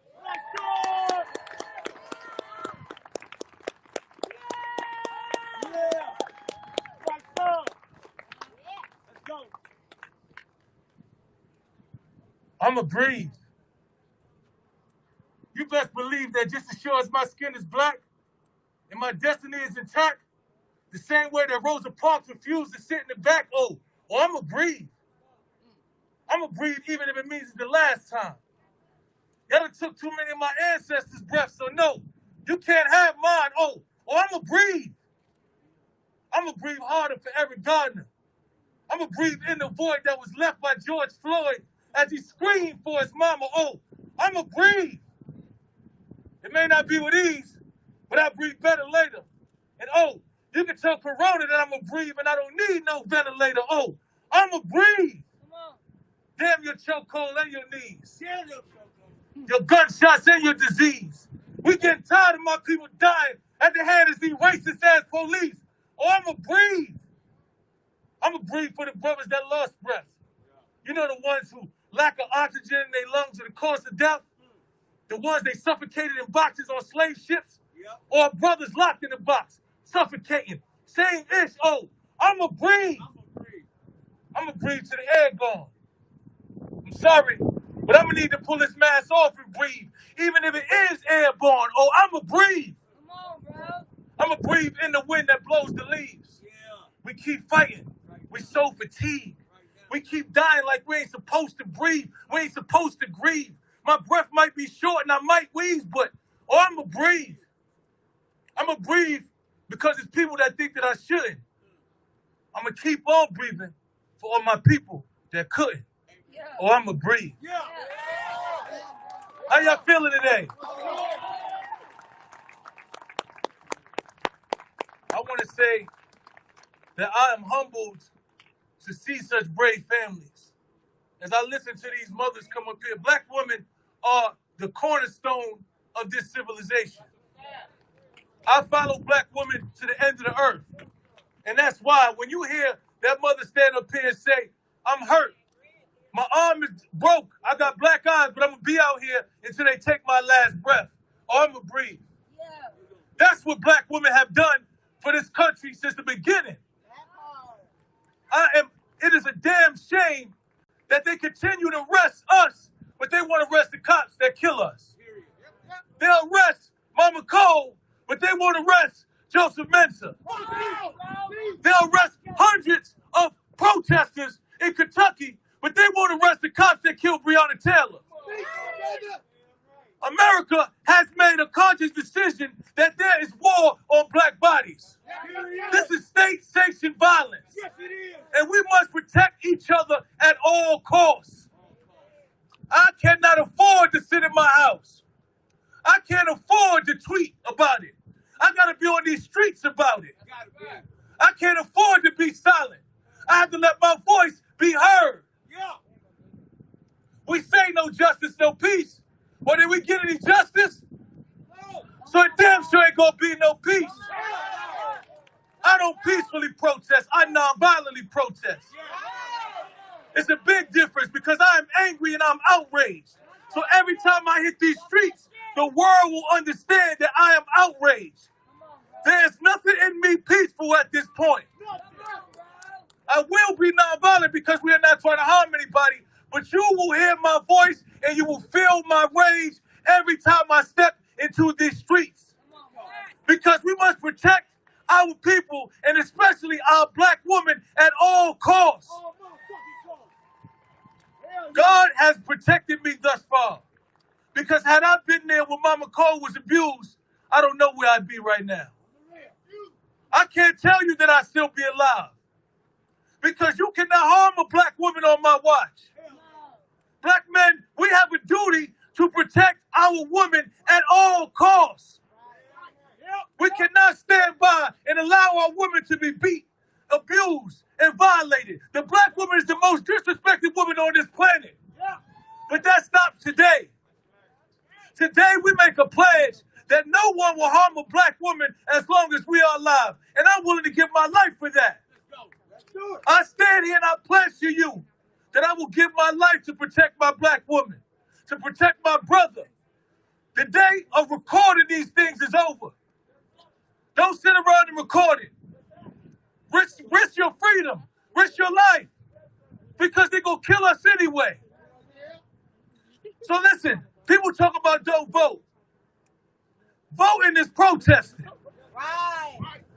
If you don't vote after you protested, it's like playing basketball, dribble all the way to the loop and don't make the layup. Come on. It's a waste of time. If you are here every day and you protesting and you're angry about this system and you don't utilize your vote to change the system, then you are wasting your time.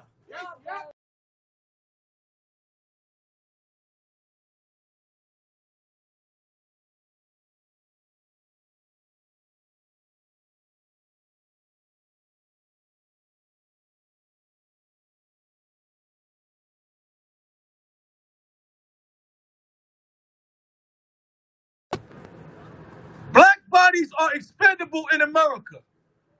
And the only way they're going to stop it is if we stop it. So you protest your ass onto those poles.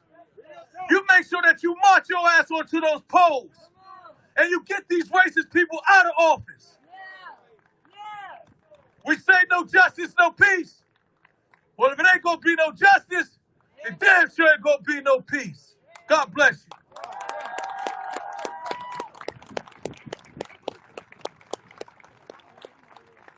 Let me, oh, wait. I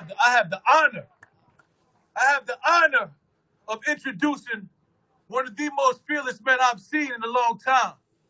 We share the same sentiments, that we're not going to be silent about our pain. And we're going to speak truth to power every time we speak.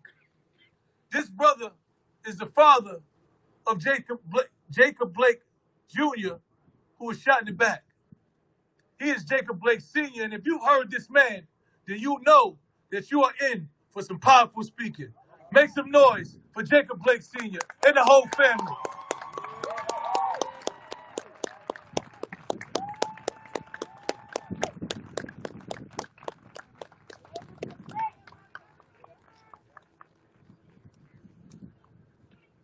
How y'all doing, Milwaukee? I know he just introduced my father, Jacob Blake, but allow me to introduce myself. My name is Latetra Whiteman, and I am the keeper of all brothers here and abroad. We are here today for justice for Jacob, justice for Breonna, justice for George Floyd, and especially justice for Alvin Cole and the Tosa Three. My brother didn't get 7 bullets in his back in vain. We're here to stay, and we're not going anywhere. Nowhere. Racism is a very systemic problem in this country. But if we as Americans, black, white, brown, don't open our eyes, lift this veil of confusion and division, we all will continue to perish. Police brutality is not just a black problem. It is an American problem. It's a small part of a systemic racism that is perpetuated in this country for too long. White brothers and sisters, if you are not part of the wealthiest people, the 1% of this country, they don't care about you either. To my blue brothers and sisters who are doing the dirty work of the 1%, they don't care about you either. Wake up, America. The 1% only has one interest in mind, and that is taxing us without true representation. I don't care what color of skin you have. We all are being taxed without true representation. If you're comfortable with that, if you're uncomfortable with that, you should be uncomfortable with police brutality too. White people are murdered unjustly by police all the time. You should be just as angry. You should be marching with us every single time. We may be the ones in the news all the time, but this is happening everywhere all around the country. And until we wake up, it's going to continue to happen. My brother won't be the last hashtag, and he isn't the last. So many people after my brother was shot in his back 7 times in front of his 2 children were shot and killed by police unjustly. There's so many names it will make you sick to your stomach. When are we going to start focusing and paying attention to what really matters? What are you going to do when you leave this protest today? Are you going to hold yourself accountable? Are you going to go and vote? Are you going to vote in the presidential election? Are you going to vote in your local elections?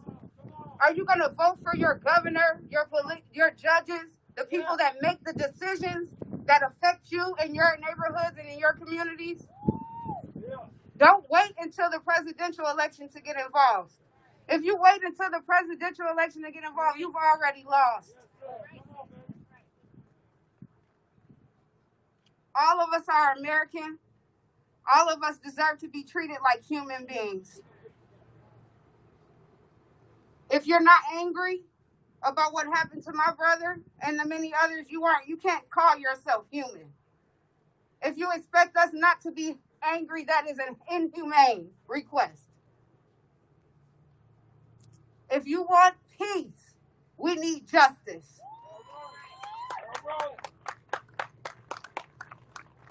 If you want peace, we have to have justice.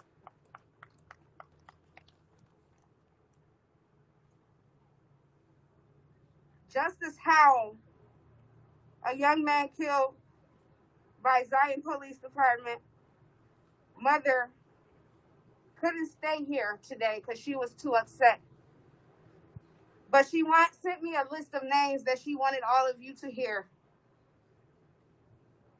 Justice Howell, Nicholas Hayward Jr., Darren Hanna, Nicole French, Breonna Taylor, Jamarion Robinson, Quintino Legrer, Deshaun McBride, David Jacks Page, Lionel Lewis, Demetrius Hill, Justin Teagan, Chris Anderson, Tony Robinson, Derek Brown, Rakia Boyd, Michael Wesley, Angelo Miller, Kimani Davis, Rashad McIntosh, Darius Penix, Pierre Laurie, Adisha Miller, Alton Sterling, Terrence Kellum, Ayanna Stanley Jones, Stephen Clark, Tamir Rice, Dantes O'Neill, Ronald Johnson, Betty Jones, Mike Brown Jr., Cordell Handy, Tyrone West, Steve Rosenthal Jr., Gary Hopkins Jr., Darian Barnhill, Sandra Bland, Dante Shannon, Tyrese West, Anaya Dixon, Dale Graham, Dontre Hamilton, Sean Bell, Richard Risher, Jonathan Victor, Jordan Gonzalez, John Collado, Eric Gardner, Oscar Grant, Justin Smith, Dante Jordan, Kerry Ball Jr., Antonio Guzman Lopez, India Kager, Corinne Gaines, Quince Haynes, Archie Lee Chambers Jr., Emmett Till, DeLandre Minifield, Mario Romero, Latasha Harlins, Ernest Duenas Jr., Trayvon Martin, James Rivera Jr., Kerry Baxter Jr., Freddie Gray, Walter Scott, John Crawford Jr., O'Shane Evans, Kayla Moore, Botham Jean, Philando Castillo, Kerry Jones, Laquan McDonald, Mahai Vis Good Blanket, Shalonda Tilson, Victor White, Isaiah Perkins, Treshawn Miller, George Floyd, Jarvis Lights, Rashad Cunningham, DJ Henry, Andrew Joseph III, Christopher Coloni, Jamarco McShawn, Jarvis Benjamin, Angel Ramirez, Kareem Nadir, Ali Jones, Amir Brooks, Kendrick Johnson, Amar Arbery, Darrell Richards, Sean Lee, Reed, Alvin Cole, Jay Anderson Jr., Sean Monterosa, Seville Smith, Jonathan Tubby. And that is just a fraction, of people falling victim to police brutality. Black people, people of color. This is happening every day, all the time, right under our noses. Do something. Be the change that you want to see. Get out. Get an accountability partner while you're here. Get someone's number. Figure out a plan together of action in your communities. Don't just come to the protest. Lead this protest with the protest in you every single day. This is an every single day battle for us. Every single day I walk out the house and I am black. I don't get to take this off. This isn't a uniform. This isn't a job. This is my life. This is every day. You have to take it that serious. Don't just follow the trend and ride the wave for the time being. Don't just post about it on your Facebook. Be about it. Get out in these streets. Get out in your community. Find where the needs are and fulfill them. It's going to take all of us together as a whole to work together. Not just black people, not just Hispanic people, white people too. All of us are minorities. If you're not the 1%, you don't count. Wake up and realize that. Or it's going to be the end of all of us. As a country, as a world, we have bigger fish to fry than who we're fucking, who we're sleeping with. Yes, I said it. What color skin we are, what religion we practice. We have bigger fish to fry than that, America. Wake up. Lead this protest today with accountability, with responsibility. Take somebody's number down and hold them accountable. Get a partner. If you don't have a ride to get to the voting polls, get a partner, get a ride today. There's somebody out here that will help you get out there and vote. There's no excuse. And take yourself up to those ballots and put your vote in yourself. Don't mail in those votes, because I can see it now. Their votes will be lost in the mail. Put together a carpool. If you don't have a ride, give somebody a ride. If you know there's somebody here that needs a ride, offer the ride. Get out to the polls and make a change. Thank you.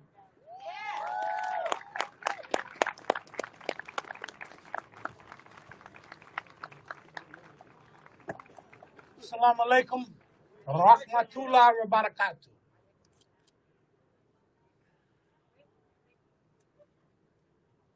Enough is enough. As I received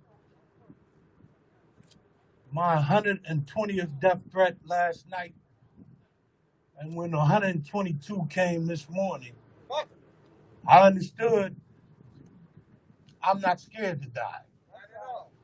Because the revolution is real. And if you're really about the revolution, then you'll stand up and be a part of the revolution.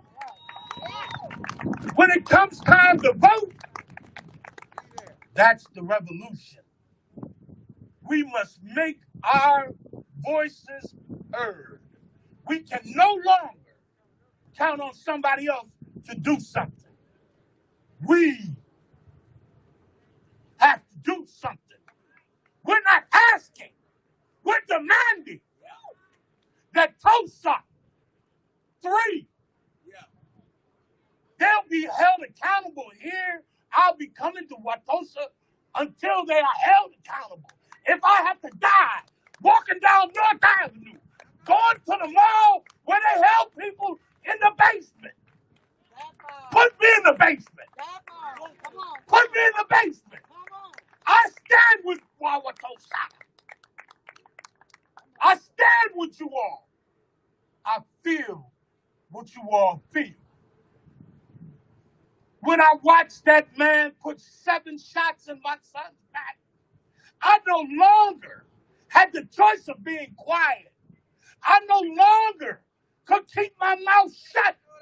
I no longer had the choice to change the channel. Now the channel is on Revolution 24/7. And we have to keep marching. We have to keep moving. We have to keep voting. We have to take this to another level.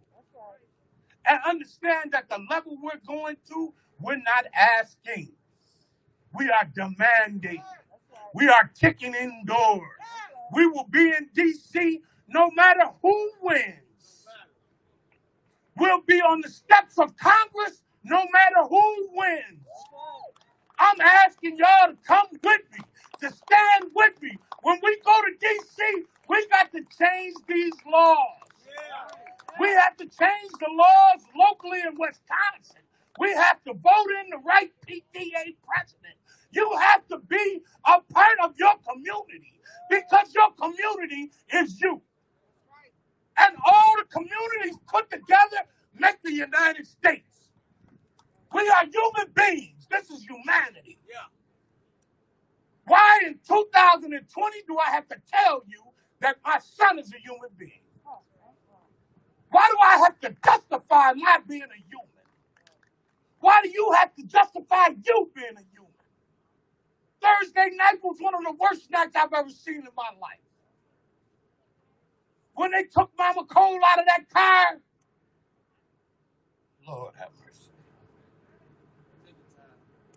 Y'all have to be right for this, man.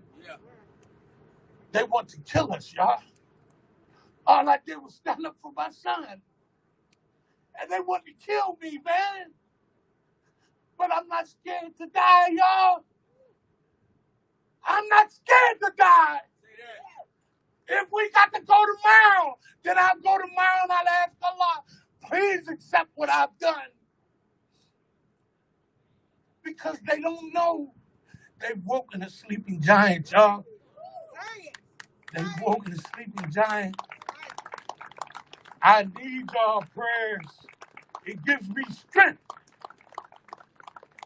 I appreciate the calls that say thank you, because I'm not going to stop. We cannot stop. We have to continue to fight together. Blue, black, green, brown, red, yellow, purple. I don't care what color you are. The revolution, baby. You can't stop the revolution.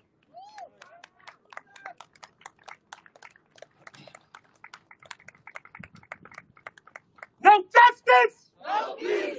No justice. No peace. No justice. No peace. Jacob Blake.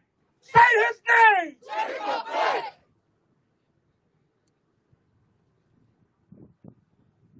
To the Tulsa 3. I love you all, and I'm here with you, and I'm never gonna leave.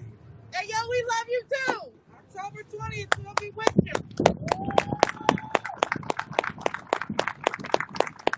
Salam alaikum, real quick, Justin Blake, Little Jake's uncle.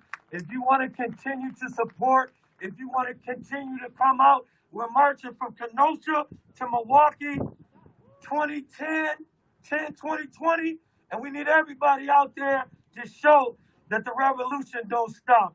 Big ups to the red, the black, and the green. Unity now, one Africa. Peace.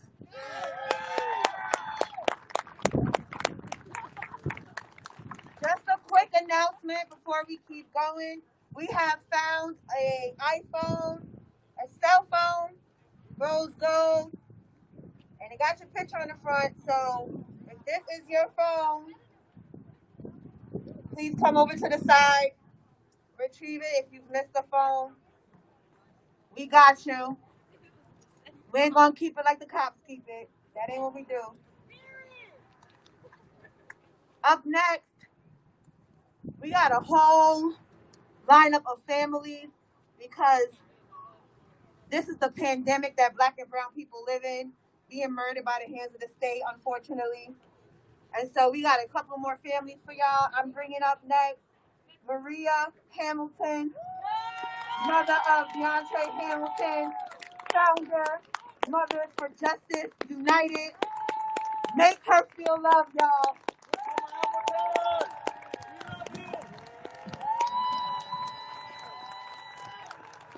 Hey, I love y'all. Hey, I love y'all. Hey, this is so beautiful.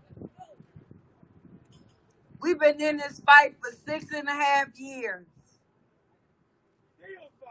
There's no reason for them to have been a Seville Smith, a Jay Anderson, an Alvin Cole, Jose Acevedo, and y'all ain't mad as hell. I told them 6 years ago, y'all fuck with the wrong family. I ain't going nowhere. I ain't been nowhere, and I'm still here. Yeah. Y'all cannot intimidate me. You would never silence me. I am still Dontre Hamilton's mother. And don't get it fucked up.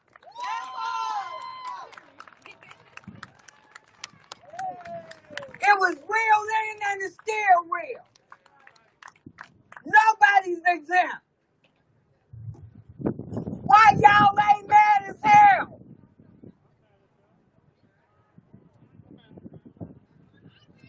We need y'all. It's strength in numbers. It's strength in love. We all got the same fight. It's time for us to put it on the line. I'm like my brother. If I leave here tomorrow, God don't say, my daughter, job well done. I will not excuse anybody that want to fight this system so we all can live, so our families can be free in the United States of America. Fuck 12, fuck Donald Trump.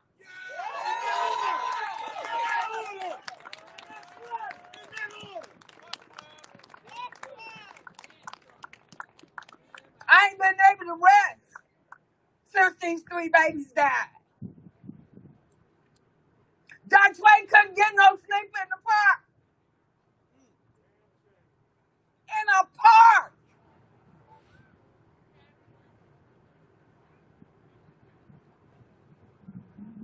I'm happy to see all of y'all out here. And I want to continue to see you out here fighting for your child. Because it could be you up here on the 20th. The time is now for all of us to stand and unite. We got people in Washington, D.C. that do not care about our bodies, about our babies' bodies. Enough is enough. Enough is enough. Long live the revolution. Long live the revolution. Long live the revolution. Long live the revolution. We got this. Love you, mama.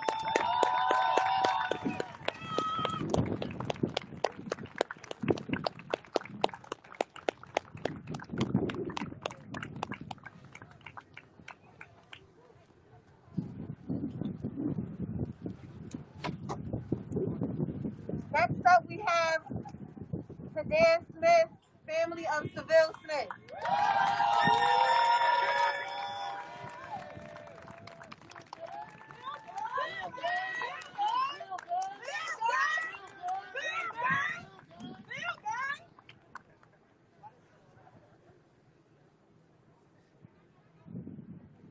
First of all, let me just ask y'all.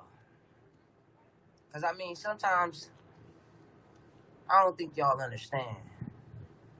I mean, I really don't want to be here and be in a position where I got to put y'all in the mindset of how it feels to lose a loved one to the people that are sworn in to protect you.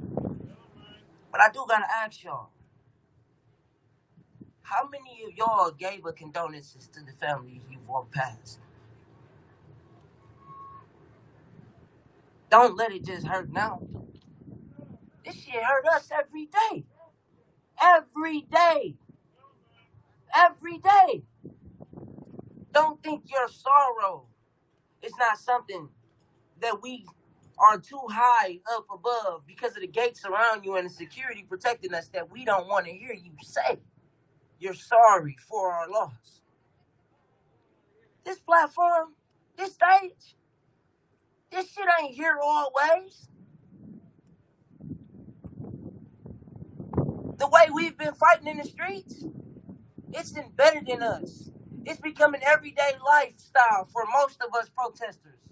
Most of us who believe in this fight for justice. So don't forget that besides being on the outside of these gates, that on the inside, we're all human beings. We're all equal. Besides these gates separating us, you should be able to say as a human, I'm sorry for your loss. Make some noise for the women that had to stand up here for their kids, y'all. Y'all can do better than that. Tracy Cole was abused by Wauwatosa police. Make some noise for their bravery.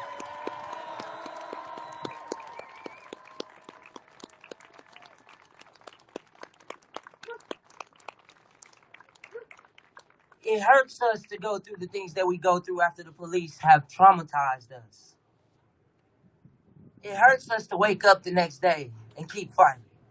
It hurts us more when you don't say you're sorry for our loss. It hurts when the media is not here to tell the story of somebody that you love that's gone and you dearly miss them. It hurts. You shouldn't have to feel our pain to give a damn. You shouldn't have to. If you fall down and you so happen to subdue a scar, you bleed just like we bleed. You know what pain feels like. Let me put you in the mindset of somebody that has to go through this pain. My brother is not here to raise his son. His birthday just passed, September 11th. I had to go pick his outfit out, like I've been doing every year for the last 4 years. I've been watching this young man turn into different images of my brother and having to continue to fight because I believe in his future. I believe that the teachings that I have followed in my life, to have these principles that I've followed in my life for myself, to be a better father, that I would have told my brother how to be a good dad and raise his son. And since he's not here to do it, I have to go through with helping raise his son. His mom, for instance, those of you who know me, my brother looks like me. His name is Seville Smith. I just want to hear it real loud. Say his name. Seville Smith. He looks like me. So in a lot of days where she's hurting the most, the closest images to her son are me and his son. I have to watch the pain in her eyes when she sees me in the crowd. And for that quick second, she sees Seville. Let me put you in the mindset of the families here today. So if you forget about any of these stories, you have any ounce of humanity in you, you'll be able to hold on to this pain and never forget to say you're sorry for the loss of our loved ones. 2016 was the worst year of my life. My brother was killed by an officer who we'd known in the neighborhood, who I actually went to school with, who knew my brother. This officer jumped out of a car, chasing my brother. My brother did have a gun, but in Wisconsin, in Milwaukee, it's an open carry state. And if you're not a felon, then it's your Second Amendment right to bear an arm. It's a carry concealed state as well, which requires a separate license. But that had nothing to do with the intimidating factor that the officer raised his gun when he jumped out of the car, noticing Seville had a gun. Seville then running in terror, turning his back to this officer. When you take this class for the CCW, it tells you if somebody turns their back to you, they're no longer a threat. And if you kill them, that's murder. My brother ran with the gun in his hand before he came up on a fence. And as we know, he cannot jump the fence with the gun in his hand, so he then threw it. As he threw the gun, he grabbed the fence. The officer shot my brother off of the fence. Seville rolling in agonizing pain, the gun far enough away from him to not even pose a threat to the officer. The officer then takes it upon himself to see my brother rolling in agonizing pain, taking one step forward, shooting and killing Seville Smith.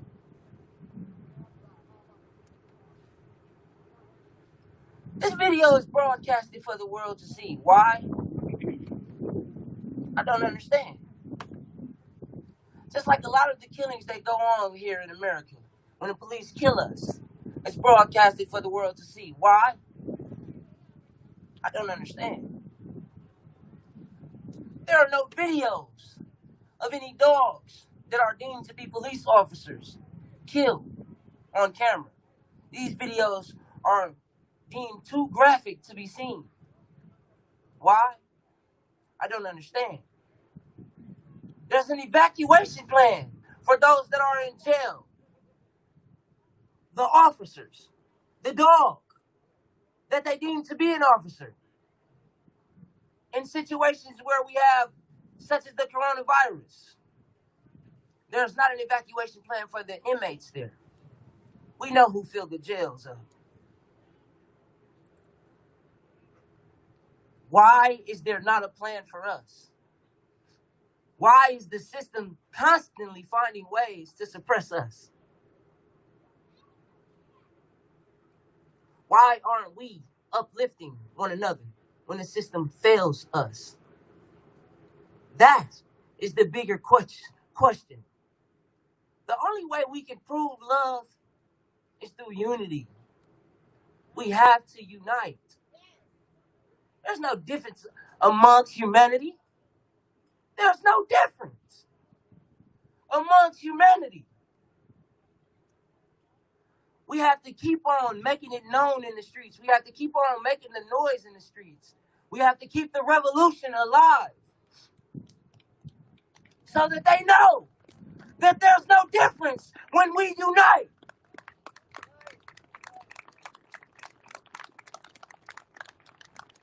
My name is Sedan Smith. Our brother's name is Seville Smith.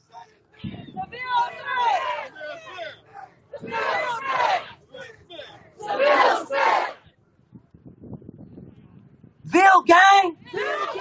Ville gang! Ville gang! Ville gang! And they say we can't stand for nothing positive. Google me.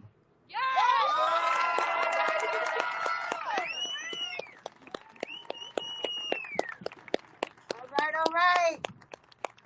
Our next family is the family of Jonathan Tubby. Please give them a warm welcome as they come to the stage. They helped us ground.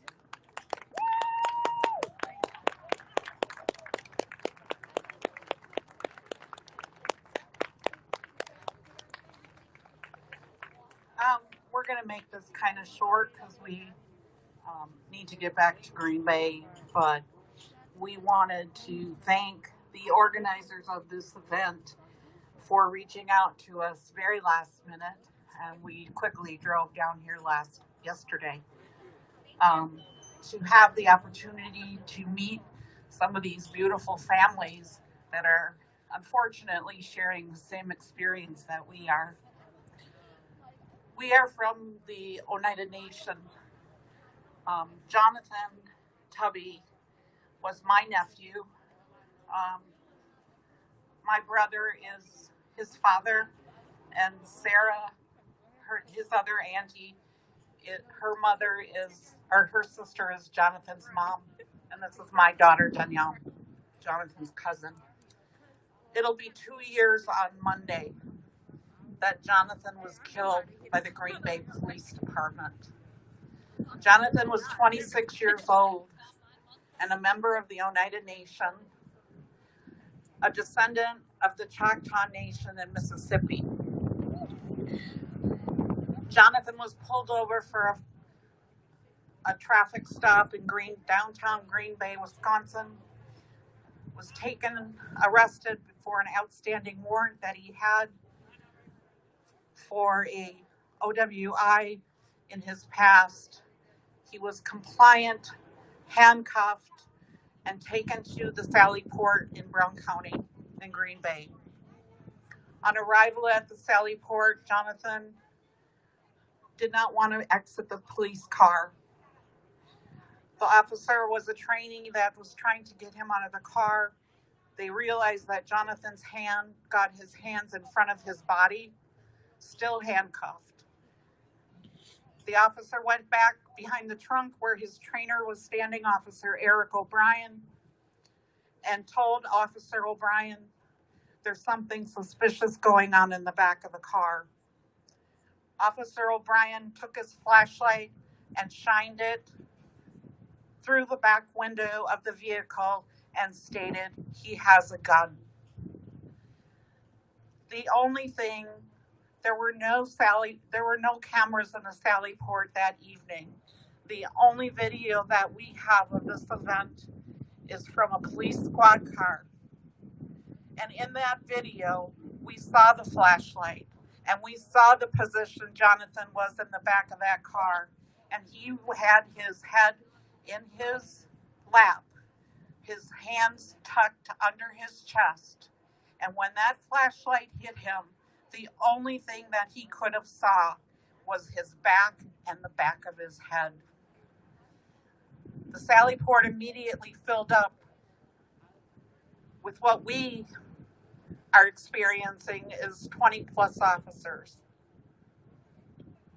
There were canine, 4 of them. There was SWAT team members.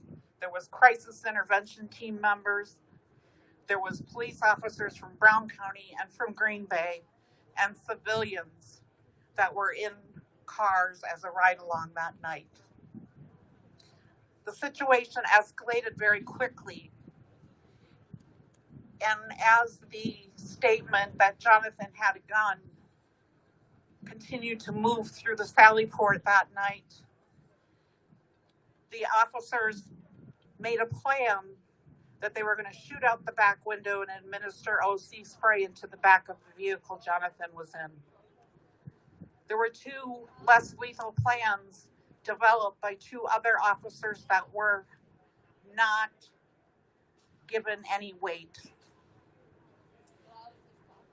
Once they shot the vehicle window out of the back, our family saw the video of Jonathan crying, asking for somebody to help him, that he was scared. He asked, "What are you guys doing to me?" And as he looked out at that back squad car, they shot him with a large canister that they use for group control in the face.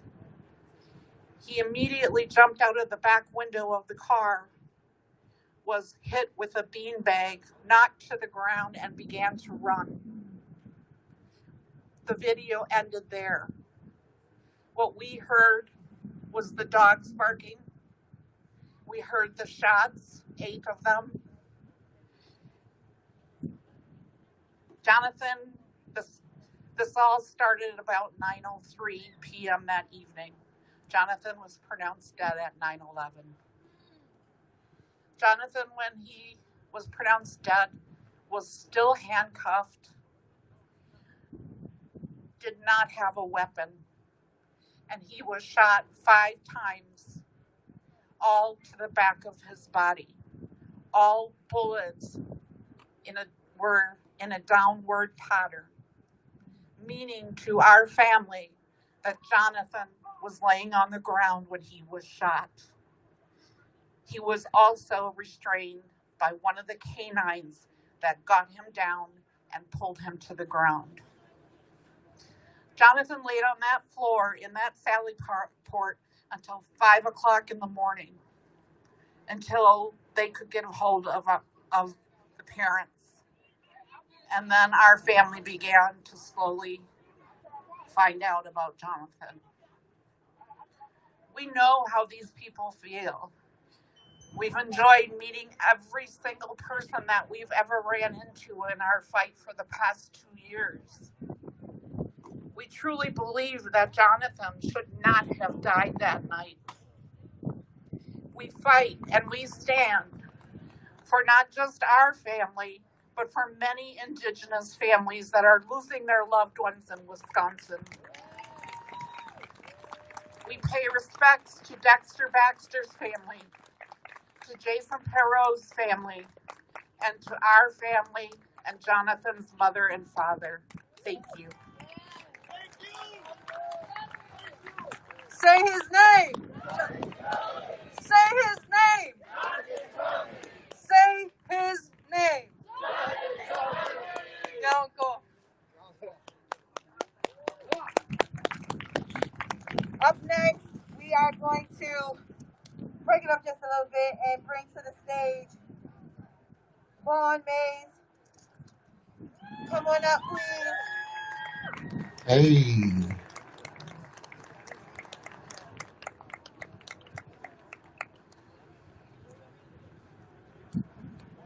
How y'all doing? How y'all doing? Yeah.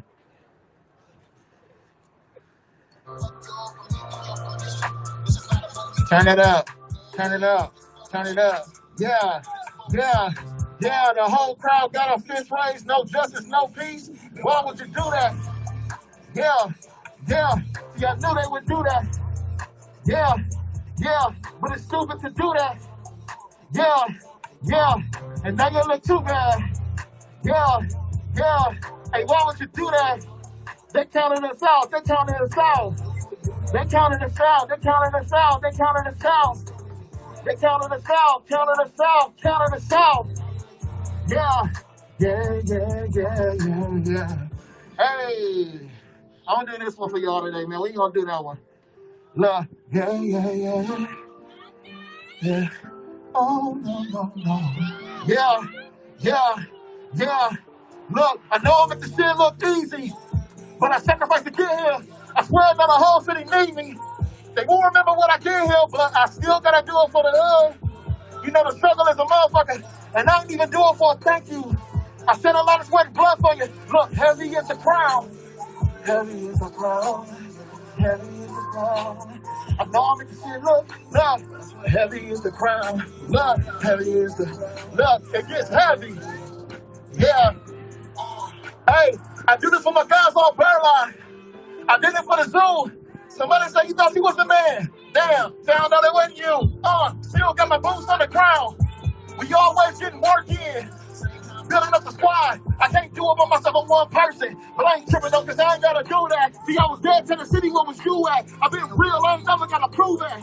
Flag on the plate, review that. Look, the noses I take a blank so you know we in the town. This one, so you know it's going down. All of us still need justice, it's enough to go around. Conforce People's Revolution, know we trust it on the ground. It's murals all around the city for us, so I trust you know it's now. That's king shit, like, hold on, let me make the justice on the ground. Cause I know, yeah, but I sacrificed to get here. I swear I know the whole city need me. They won't remember what I did here, but I gotta do it for the hood. Yeah, hey, hey, hey, hey, heavy is the crowd. Heavy is the crown. Yeah, heavy is the crown. They say all black lives don't matter to us because we black lives matter, right? Yeah. Look, it gets heavy. Yo, look, all black lives matter, trust me. We've been screaming stop the violence. So visual ain't nothing but a protest. Moment of silence. We revolution running like the Haitians. This for my people on the islands. This not the generation to fuck with. You see these young niggas wildin', but I ain't tripping on, they just need some guidance. But this is not that, you ain't tried it. You see they trying to lock a nigga down until they find out the whole city ride. Hey, ain't gonna be no more knees on next when you hold us on the ground. It's for but it's going down. I think all of us still need justice, it's enough to go around. Conforce People's Revolution, know we trust it on the ground. It's bills all around the city for us, so I trust you know us now. King shit, hold on, let me make a justice on the ground. Justice for these three. Give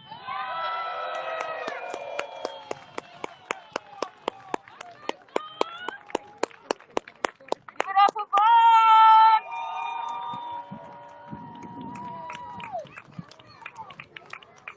All right, y'all. Listen, I told you that we travel from all over because injustice in one place is injustice everywhere. So we about to bring up two families from the West Coast. California is in the house. I've got the family of Oscar Grant coming out. I also have the sisters of Sean Monterosa, Ashley and Michelle Monterosa, also part of the Gathering in Justice League California. Please give it up for our families that are here from the West Coast. Much love to everybody. But before I say anything, I want us to just bow our heads for Antonio Gonzalez, Jay Anderson, and Alvin Cole. Why are we here? Think about them for a moment, please.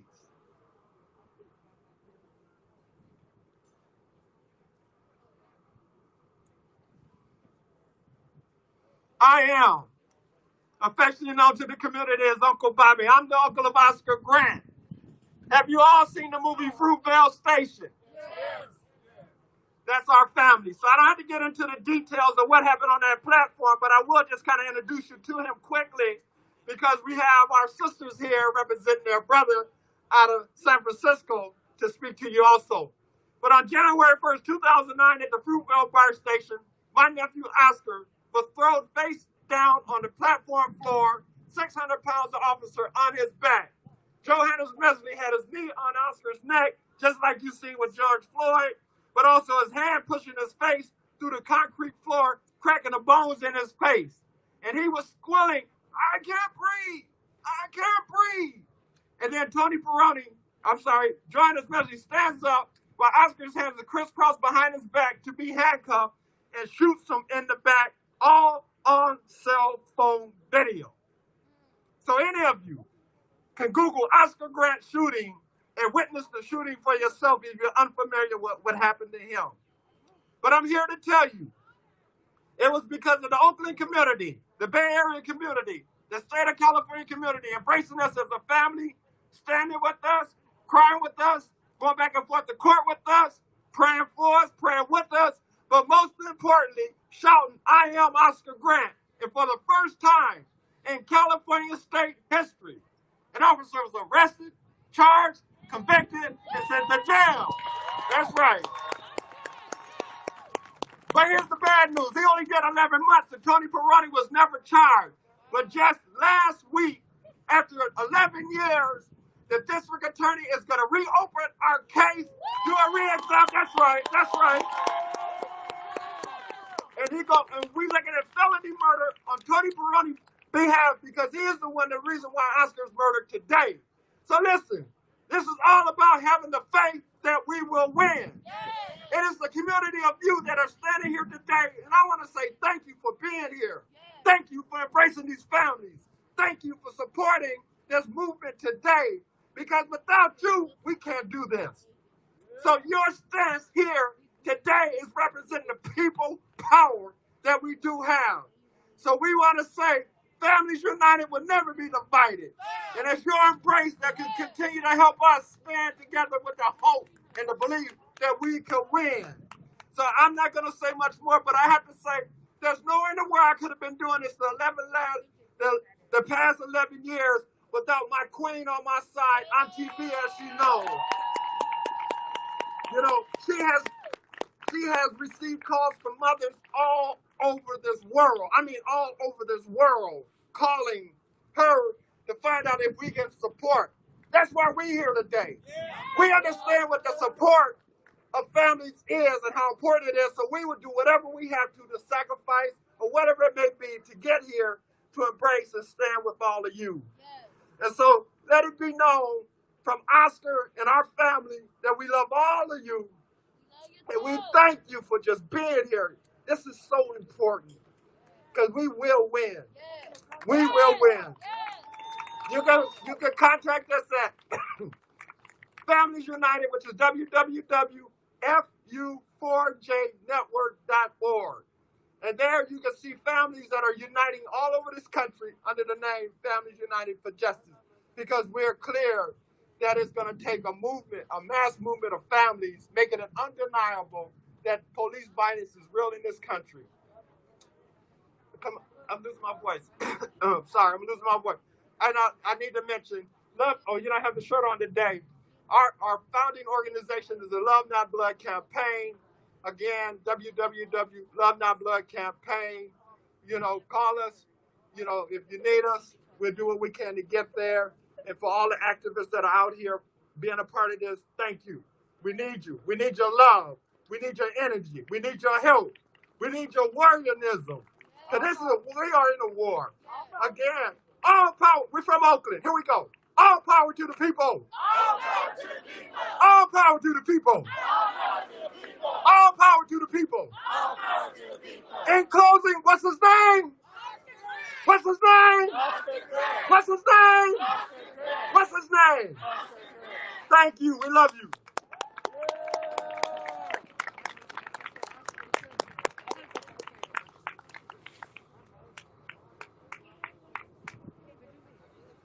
Thank you, Uncle Bobby and Auntie Beatrice. We are the surviving sisters of Sean Monterosa. Our brother was murdered 4 months ago. I want you guys to take a moment, if you guys can, or if you can't, take the moment to get on your knees and put your hands up.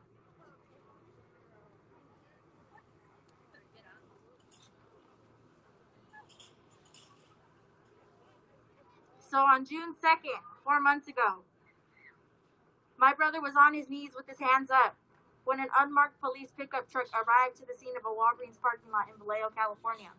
My brother was on his knees with his hands up when Officer Jarrett Ton was sitting in the back seat of the unmarked pickup truck. Officer Jarrett Ton picked up his AR-15 and shot through the windshield 5 times. 1 bullet struck my brother in the neck and out of the head. My brother was killed instantly. They decided to keep my brother in handcuffs as he was bleeding lifeless.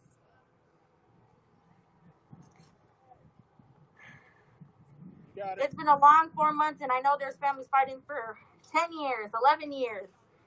And you know, Sean, Alvin, Jay, and Antonio could be anyone here. Brianna. We're all of them. And right now is the time to come together more than ever. Black and brown.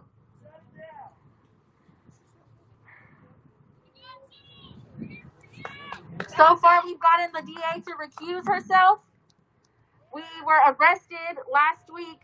We protested at the governor's house of Gavin Newsom. We were held in county jail for 23 hours for protesting on the 4-month anniversary of our brother. We could have easily been at the cemetery grieving, but here we are having to fight for what's right. The week after, they arrested Tracy Cole and her daughters. And here we are standing in solidarity today. We're here fighting and standing in solidarity for Alvin Cole, Jay Anderson, and Antonio Gonzalez. And I'm proud that California, us 2 impacted families, want you to know that we're here with you guys. We have invisible borderlands that divide us, but we're fighting the same fight. My brother could have been murdered the same way someone had out here. And for those, I'm sorry, we can all stand up. But thank you. It's amazing to see how this community is standing in solidarity with these 3 families. But don't wait till it's one of your own ones when you're out here doing this fight and doing the work. Your community, the community of Wauwatosa, the community of Milwaukee and Wisconsin, y'all have to stand and go with them when they go to the DA's office, when they go file their civil lawsuits, when they say go, you guys better go. And if California has to come out here and do it, goddamn, I'm going to call up all the families from California. Like I said, they're invisible borderlands. We're on stolen land. Let's remember that. We're on Menominee land. Or let's remind ourselves, we need to decolonize. We need a knowledge up. One thing about Sean, 40 minutes before he was shot and murdered by Officer Jarrett Ton in Vallejo, my brother sent me a text message saying, can you help me by signing this petition to get George Floyd justice? It took 1 minute. I responded by saying just did it and actually sent a heart just by saying we did it. We didn't think nothing of it. We thought that was the end of the night, right? Got a call afterwards, 40 minutes after, to find out my brother is now gone from this world due to police brutality, state-sanctioned violence. But that message is power. My brother's no longer here. But with this message, it's telling us bring the black and brown unity back. Our fight is no different than your fight. But until Black Lives Matter, then our lives matter. And our people will be free. We need to decolonize. We need to address the anti-blackness within our communities. We are fighting the same fight. And what Sean said by leaving this world, sisters, bring my unity back. He gave us a torch, and I'm going to do it under my brother's name and do it for all these families. Alvin Cole, Jay Anderson, Antonio Gonzalez are my brothers too. Oscar Grant is my brother too. Say his name, Sean Monterosa. Sean Monterosa. Sean Monterosa. Sean Monterosa. One more thing. I am blessed and honored to be a member and a family member of the Gathering for Justice and Justice League California. If it wasn't for our family of New York and California to bring us out here to stand in solidarity with you guys, I would be lost. But I'm so blessed and thankful they are teaching us the 6 principles of Kenya on nonviolence and how to do civil disobediences. At the end of the day, we are making noise. We will see change in our lifetime.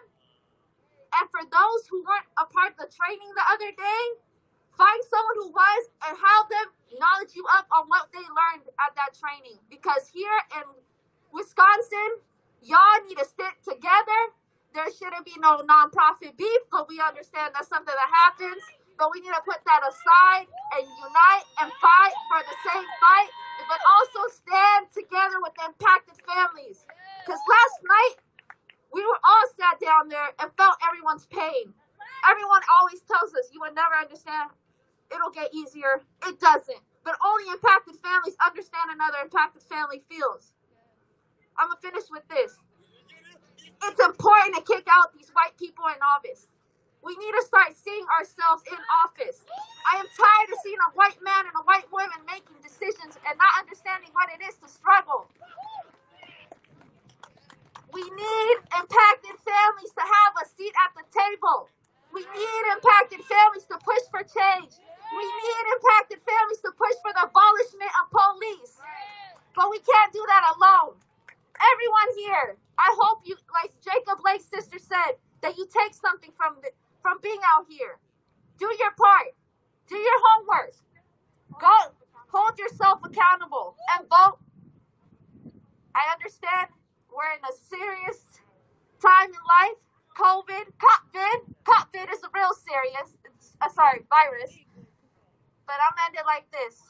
We are here to stand in solidarity for the 3 families, and I'll come back and stand in solidarity again. But for the community that's here every day, donate, cook food for them, call them if they need anything, drop off groceries, because at the end of the day, these families are fighting a bigger fight, and sometimes we don't even have time to think about eating.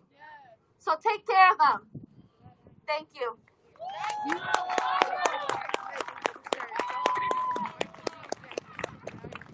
Give it up for Kelly! So thank y'all for sticking in there with us. We just have a couple more people coming up. The next person who will come up is a retired Lieutenant Colonel from Kenosha, Wisconsin, Michael Bell. And he was able to introduce Michael Bell Law. Come on, y'all can clap louder than that. Come on.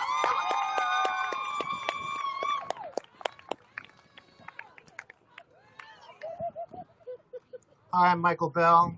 2004, my son was bent over a car in handcuffs.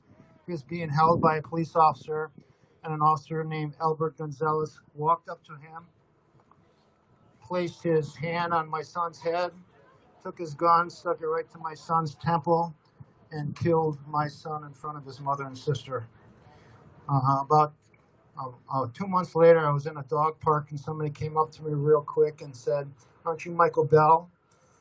And he said, "Damn," he said, "if they can kill a white boy like a dog, imagine what the black families have been going through." And so I understand your pain. In 2010, we settled the lawsuit, and I took all those funds that we won in our civil rights settlement, and I used it to change the law in the state of Wisconsin so police can't investigate themselves. Real quick, something dastardly is happening. The officer who killed my son, he decided to write a book about killing my son. And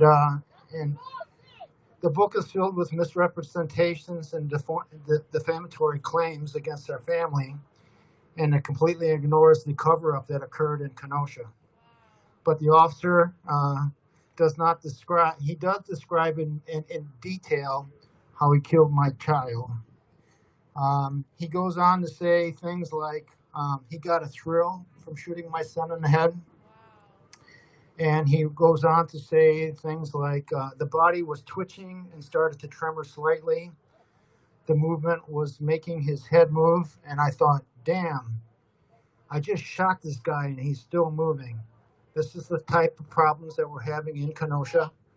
And I can assure you that the district attorney down there was probably going to do the same thing to the Jacob Blake family as they did to our family and completely ignore this. But I'm making an announcement now. I've been fighting for 16 years, and today I filed through our attorneys a libel suit against that officer. How dare he drag us through that nightmare again? How dare he profit and monetize writing a book? How dare he try to set up speaking engagements? So with that, I fight. I say thank you.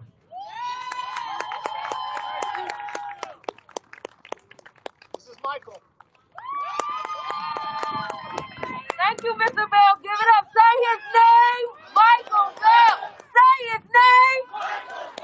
Next, we have up Marquesa Tucker, one of my mentors, African American Roundtable, Liberate MKE, and just a whole plethora of things. Alternative organization, and she's going to come up and she's going to share an agenda with you guys. First, I want to just say thank you all for staying up here with these families. Give yourselves a round of applause. It's cold.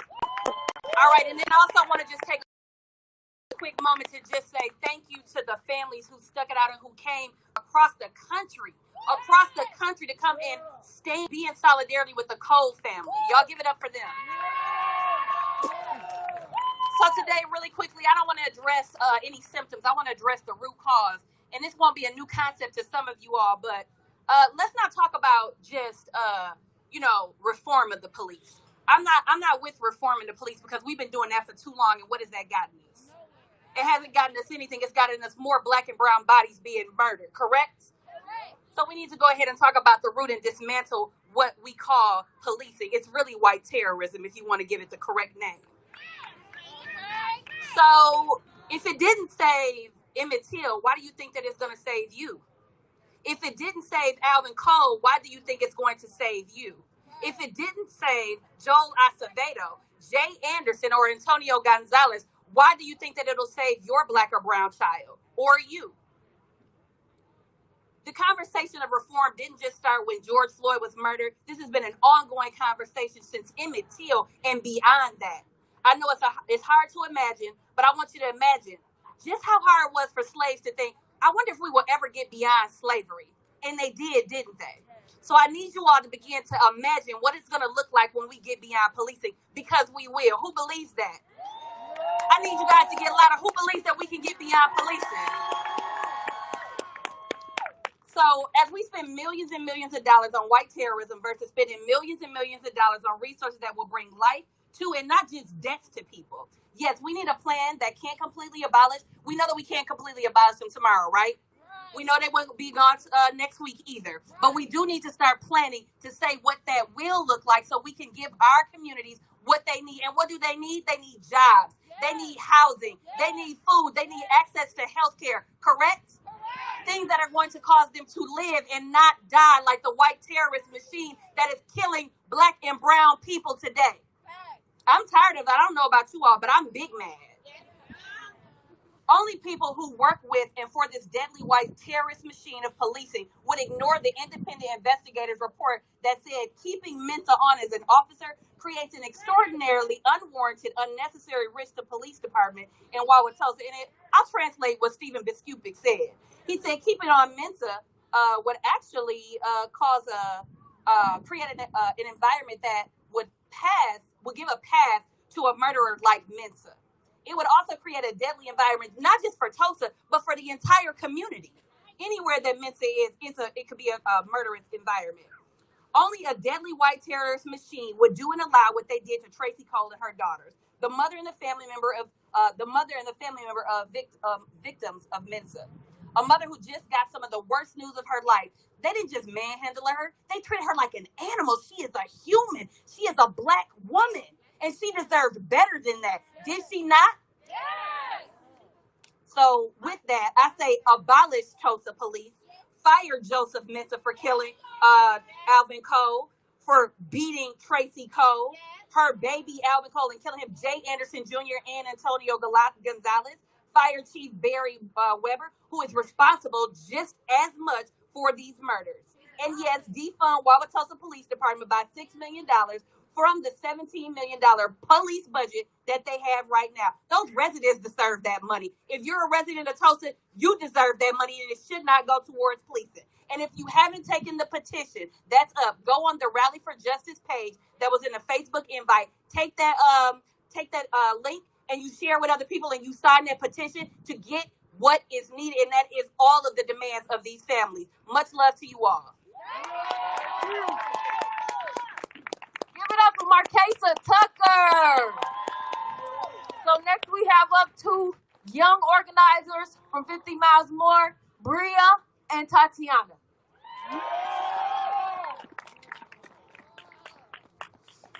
March 11, 2017 is a day I will never forget. My aunt Sherda was shot in her chest, shoulder, abdomen, and her leg by her husband, a Milwaukee police officer, before he turned the work-issued gun on himself. I lost my aunt in a murder-suicide at the hands of her husband, a Milwaukee police officer. Their two children, who were 8 and 12 at the time, were home when this happened. My 12-year-old little cousin performed CPR on his own mother, but unfortunately she died at the hospital 2 hours later. Gun violence, domestic violence, and police violence are all interconnected. It's reported that 40% of police officers' families experience domestic violence, and the number is very likely much higher. It's clear to me that the system cannot be reformed. We must reimagine what public safety looks like, and this is not about me going on some anti-cop rant. My dad is a homicide detective, my mom's a sergeant, which combined they have over 50 years of law enforcement experience. I understand on a personal level that there are officers that truly do want to serve our communities. However, policing is rooted in misogyny, anti-blackness, historically anti-Latinx, historically anti-indigenous, and rooted in ableism. It does not matter how many good cops there are when we have a system that not only allows for us to be murdered, but also allows for our killers to roam free. How do we reform a system that's built on white supremacy? We must reimagine public safety. And just speaking about reimagination, we have the duty as young people in navigating spaces of youth leadership. And someone said before about passing the baton, but this is really the most crucial, most pivotal moment to pass that baton. If you have all the ability to come into resources and accessibility, and you're not actively helping young Black women, young Black people come into these spaces of radical changes and giving us the resources that we need to enter national conversation, then you're just as bad as the oppressors. You're not on our side. You're not on our side if you're not aiding Black liberation through youth spaces, through youth revolutionary conversations. And when we organized our 65-mile march, we literally went without protection. Me and my sister sat up outside in the church, looking outside to see if white supremacists were about to shoot us. And I had to ask myself why. We all know the answer why, because what she just said, white supremacy, anti-Blackness, anti-gayness is founded in what we call our police system. And we are not ready to police ourselves if we don't have a stable foundation among young people, older people, intergenerational conversations where we're sharing the baton, we're sharing platforms, we're navigating spaces of intergenerational advocacy. We're giving Black queer women the stage to speak, because those at the lowest level of privilege, at the lowest margin of privilege, if they do not get their liberation, none of us will. None of us are going to get their liberation if the queer Black woman is not on the stage talking about what needs to be happening. So really just reimagining what it looks like to be a police officer. We're worth that abolishment. We're worth navigating spaces where we can put ourselves first, young people, Black people, because if Black people are on the ballot, then we need to make sure that our white suppressors are not continuously suppressing us into silence, because we're going to leave without you in the revolution. Not everybody is equipped to march and to protest and to advocate, because not everybody has the capacity to have conversations about putting reimagination first. Black people first. Black fucking people first. Put us first. We've been asking for years. Put us first. Put young people. And if you leave here without understanding abolishment or just even divesting, then you have came here without gaining. And we need to continuously gain in order to march, because we're not marching without strategic methods behind it. We're marching with the plan to get that liberation for Black people.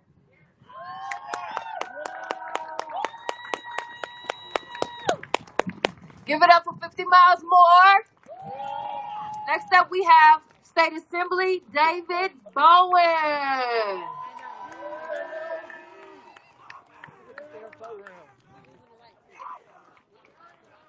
Make some noise if you happen to be here, y'all. so honored. Thank you so much, Becca, and the amazing organizers that helped to put this event on. I got a couple messages. One is for Mayor McBride. One is for Chief Weber. You have just cause to fire Officer Mensah. And any action less than doing that is showing that you are complicit in the action of the system to continue to take away Black lives. I believe that they need to make that decision yesterday so that the families that are being impacted by their decision can find some justice, can find some equity, and making sure that their son that they've lost has the accountability that the system should have first and foremost. Second, I had a chance to go to the George Floyd Square just last night, and just being in that space was just amazing. And I had to set up a prayer just to really connect with God and to try to figure out, like, why are we in this predicament right now in the first place? But the answer is that we were destined to be here. We were destined to fight this fight. And I'm thankful that I get a chance to fight next to amazing justice fighters every day. I get a chance to see them protest, see them march, see them organize, see them raise resources. And they march on these streets. And they've been made into the targets by the Wauwatosa Police Department. I had a chance to see Sean's video a couple nights ago. And it's just been ruthless in how they've been treating the people that are out there advocating and demanding change. They'd rather be hard on them than actually be hard on the system that continues to perpetuate the harm and the pain that we see. So to that, we say no more. To that, we say enough. We are done with trying to advocate for a system that does not want to be accountable to the Black community, to communities of color, and continues to scapegoat the chance to be able to have a system that actually will be everything that it needs to be for everyone, no matter the color of your skin. We will get that in our lifetime. We will actually see our kids live in a different world where they don't have to deal with the system that we have put up with too long. It was only in 2016 when Sybil Smith was killed, and I had a chance and was blessed to meet Sedan Smith and his amazing family and to cross paths with them. But we all got comfortable after that moment. And what we're saying right now in this one, we're looking for a new normal where we don't go back to feeling comfortable. We don't go back to just expecting somebody else is going to fix this problem for us. We are going to fix this. We are going to get this done. And I look forward to getting that done with you. Appreciate y'all.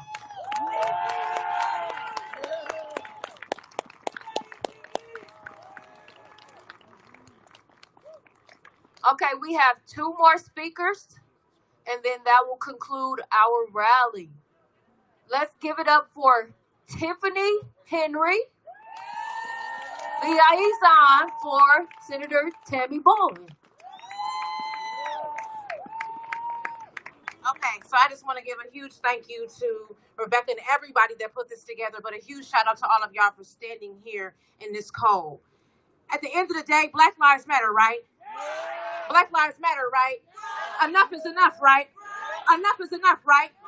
I read somewhere that MLK in 1968, he didn't get to make his speech, but the title of it was called America Must Repent. I'm going to change that right now to Wauwatosa Must Repent. The city of Milwaukee must repent. Wisconsin must repent for the atrocities that you have put onto this city, onto these people. Alvin Cole, Antonio Gonzalez, Jay Anderson Jr. deserves justice. I don't need my whole 59 minutes because Wauwatosa Police Department, you've made me a target, but you've made the wrong one a target today. You must repent for what you've done to protesters. You must repent for what you've done to Alvin Cole's mother. You must repent for what you have done, period. And until you change your ways, God is not pleased. So you must repent.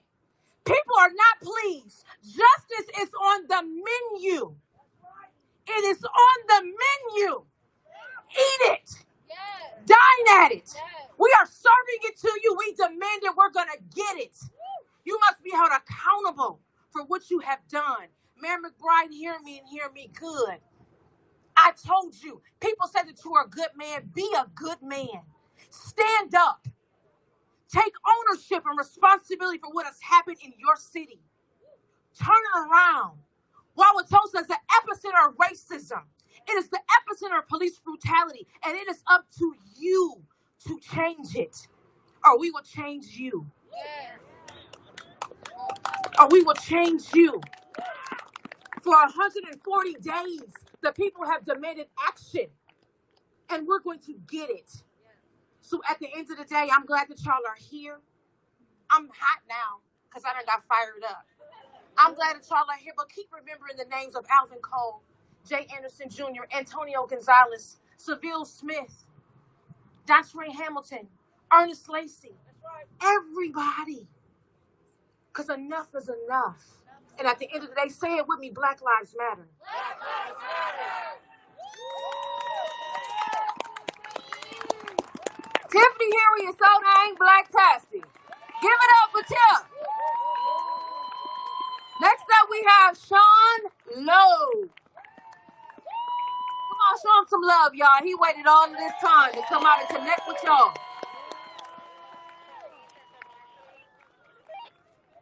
Good evening, everyone. What I saw in Wauwatosa over the last couple of days definitely was not equitable and definitely was not inclusive.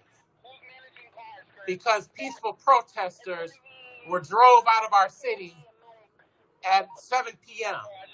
No more curfews, no more sundown laws in Wauwatosa.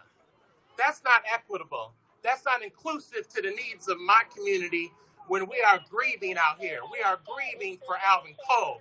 We are grieving for Jay Anderson. We are grieving for the families of Antonio Gonzalez as well. We have a right to peacefully protest in this city.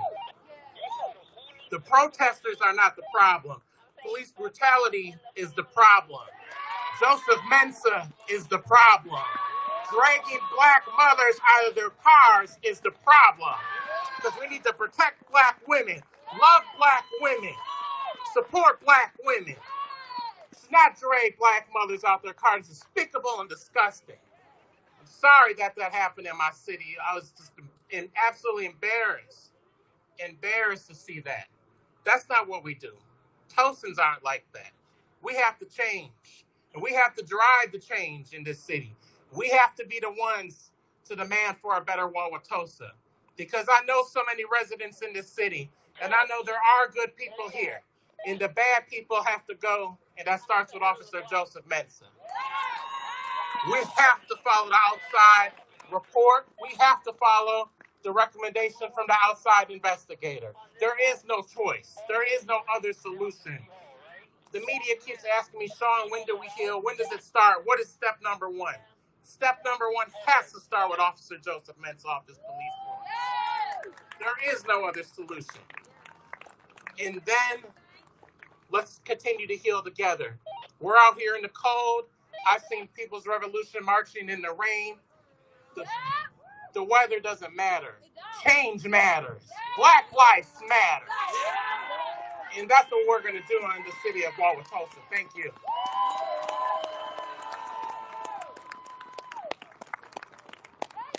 Give it up for Sean Lowe. Hey, so before I bring up our last person for the night, who's going to bring us into that place of energy that we need in order to march after this, because Rock Nation is leaving, but we are leaving too. And we're going to march starting at this corner over here. And once we get lined up at this corner over here, there will be people who want to march. You're welcome to walk. But how we do in Milwaukee, and you know Milwaukee, is we get in our cars and we caravan as well. So if you want a caravan, make sure you jump behind the cars that are lined up over here.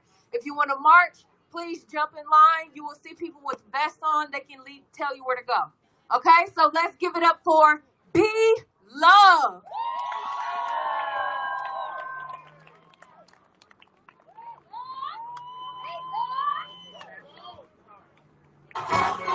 No peace, no justice, no peace. No justice, no peace. No justice, no peace. Yeah, born in the city, die for a chance to live. No segregated, but we march and do it for our kids. You want to toast at the dark, you better be legit. 2020, something 57 years, but we still ain't free. Arrested, took our hits because we stand for peace. Crazy legal, but they booked him, couldn't get him back. Had an educated brother, rather have a selling back. But I'm still standing. They arrest us, treat us like we listen Brandon Field. I can stand it. I'ma stand tall, fuck with mine, time is now saying it's a new day. Coming from the bottom, have to get it straight.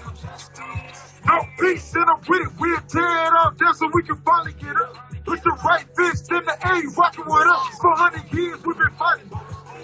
Since 55, we've been marching, but we still here. This is the crow big gun. But we still here. Yeah, we still here. Militant by nature, no excuses when it's time to fry. It's us presenting, you know where I'm standing front. Richard try to break us down together, we gon' stand tall. Systematically, the person somehow we still learn the ball. Learn young, gotta be twice as good to get healthy.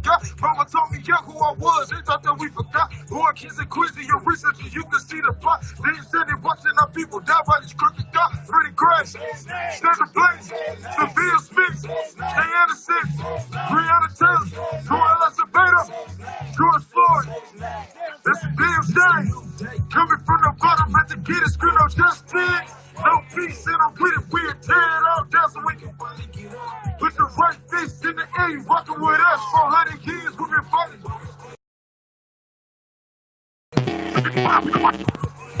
God, but we still here. Yeah, we still here. Yeah, we still here. Kid had a dream I got to live when I went to school. Uncle told me don't let them harm me, you know what to do.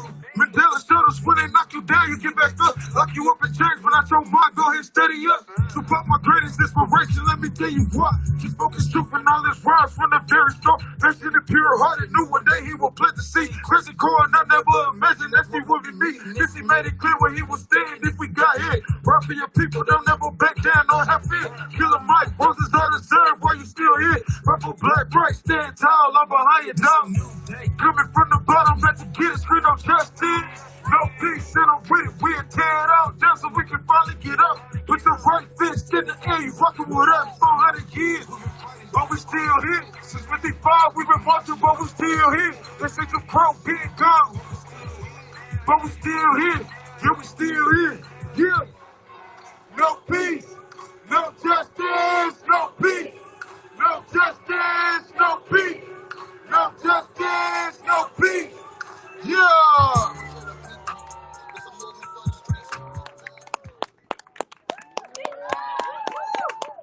All right, y'all. This is the close of our program. I want you to know if you're marching, there are demands because we're not out here. I said it before, it's not performance art. So we have demands. March with these palm cards with you. Demand 1, fire Officer Joseph Mensah for killings of Alvin Cole, Antonio Gonzalez, and Jay Anderson. Number 2, ensure the Wauwatosa Police Department implements the mandatory use of body cams throughout 100% of the force. Third demand, the Wauwatosa Police Department must end its harassment of the Cole family and people protesting on their behalf. We demand the police immediately return all seized phones and dismiss all tickets and fines given to people exercising their constitutional rights. Demand 4, fire Police Chief Barry Weber, who has lied to the public, retained violent officers on the force, and contributed to the unacceptable and racist culture of policing in Wauwatosa for over 38 years. And demand 5, defund the police. This is a national call. Defund the police. Law enforcement accounts for nearly 50% of Wauwatosa's total budget. Take these demands with you. We want to thank our partners today. 50 Miles More, ACLU Wisconsin, All of Us and None of Us Wisconsin, Black Women's Emancipation, Black, Breaking Barriers, Change is Coming, Comforce MKE, Justice Projects, Kenosha Accountability Coalition, Liberate MKE, Milwaukee Artists for Racial Justice, Milwaukee Freedom Fund, People's Revolution, Revolution Ready, Sisters Keeping Wisconsin, Team Rock, thank you so much. The Gathering for Justice includes Justice League NYC and Justice League California, United Black and Brown Men and Women of Kenosha, Until Freedom, Voices de la Frontera. Thank you so much. Local organizers and local marshals are lining up to march, please line up behind the families and organizers and be safe. Y'all, thank you so much for having us.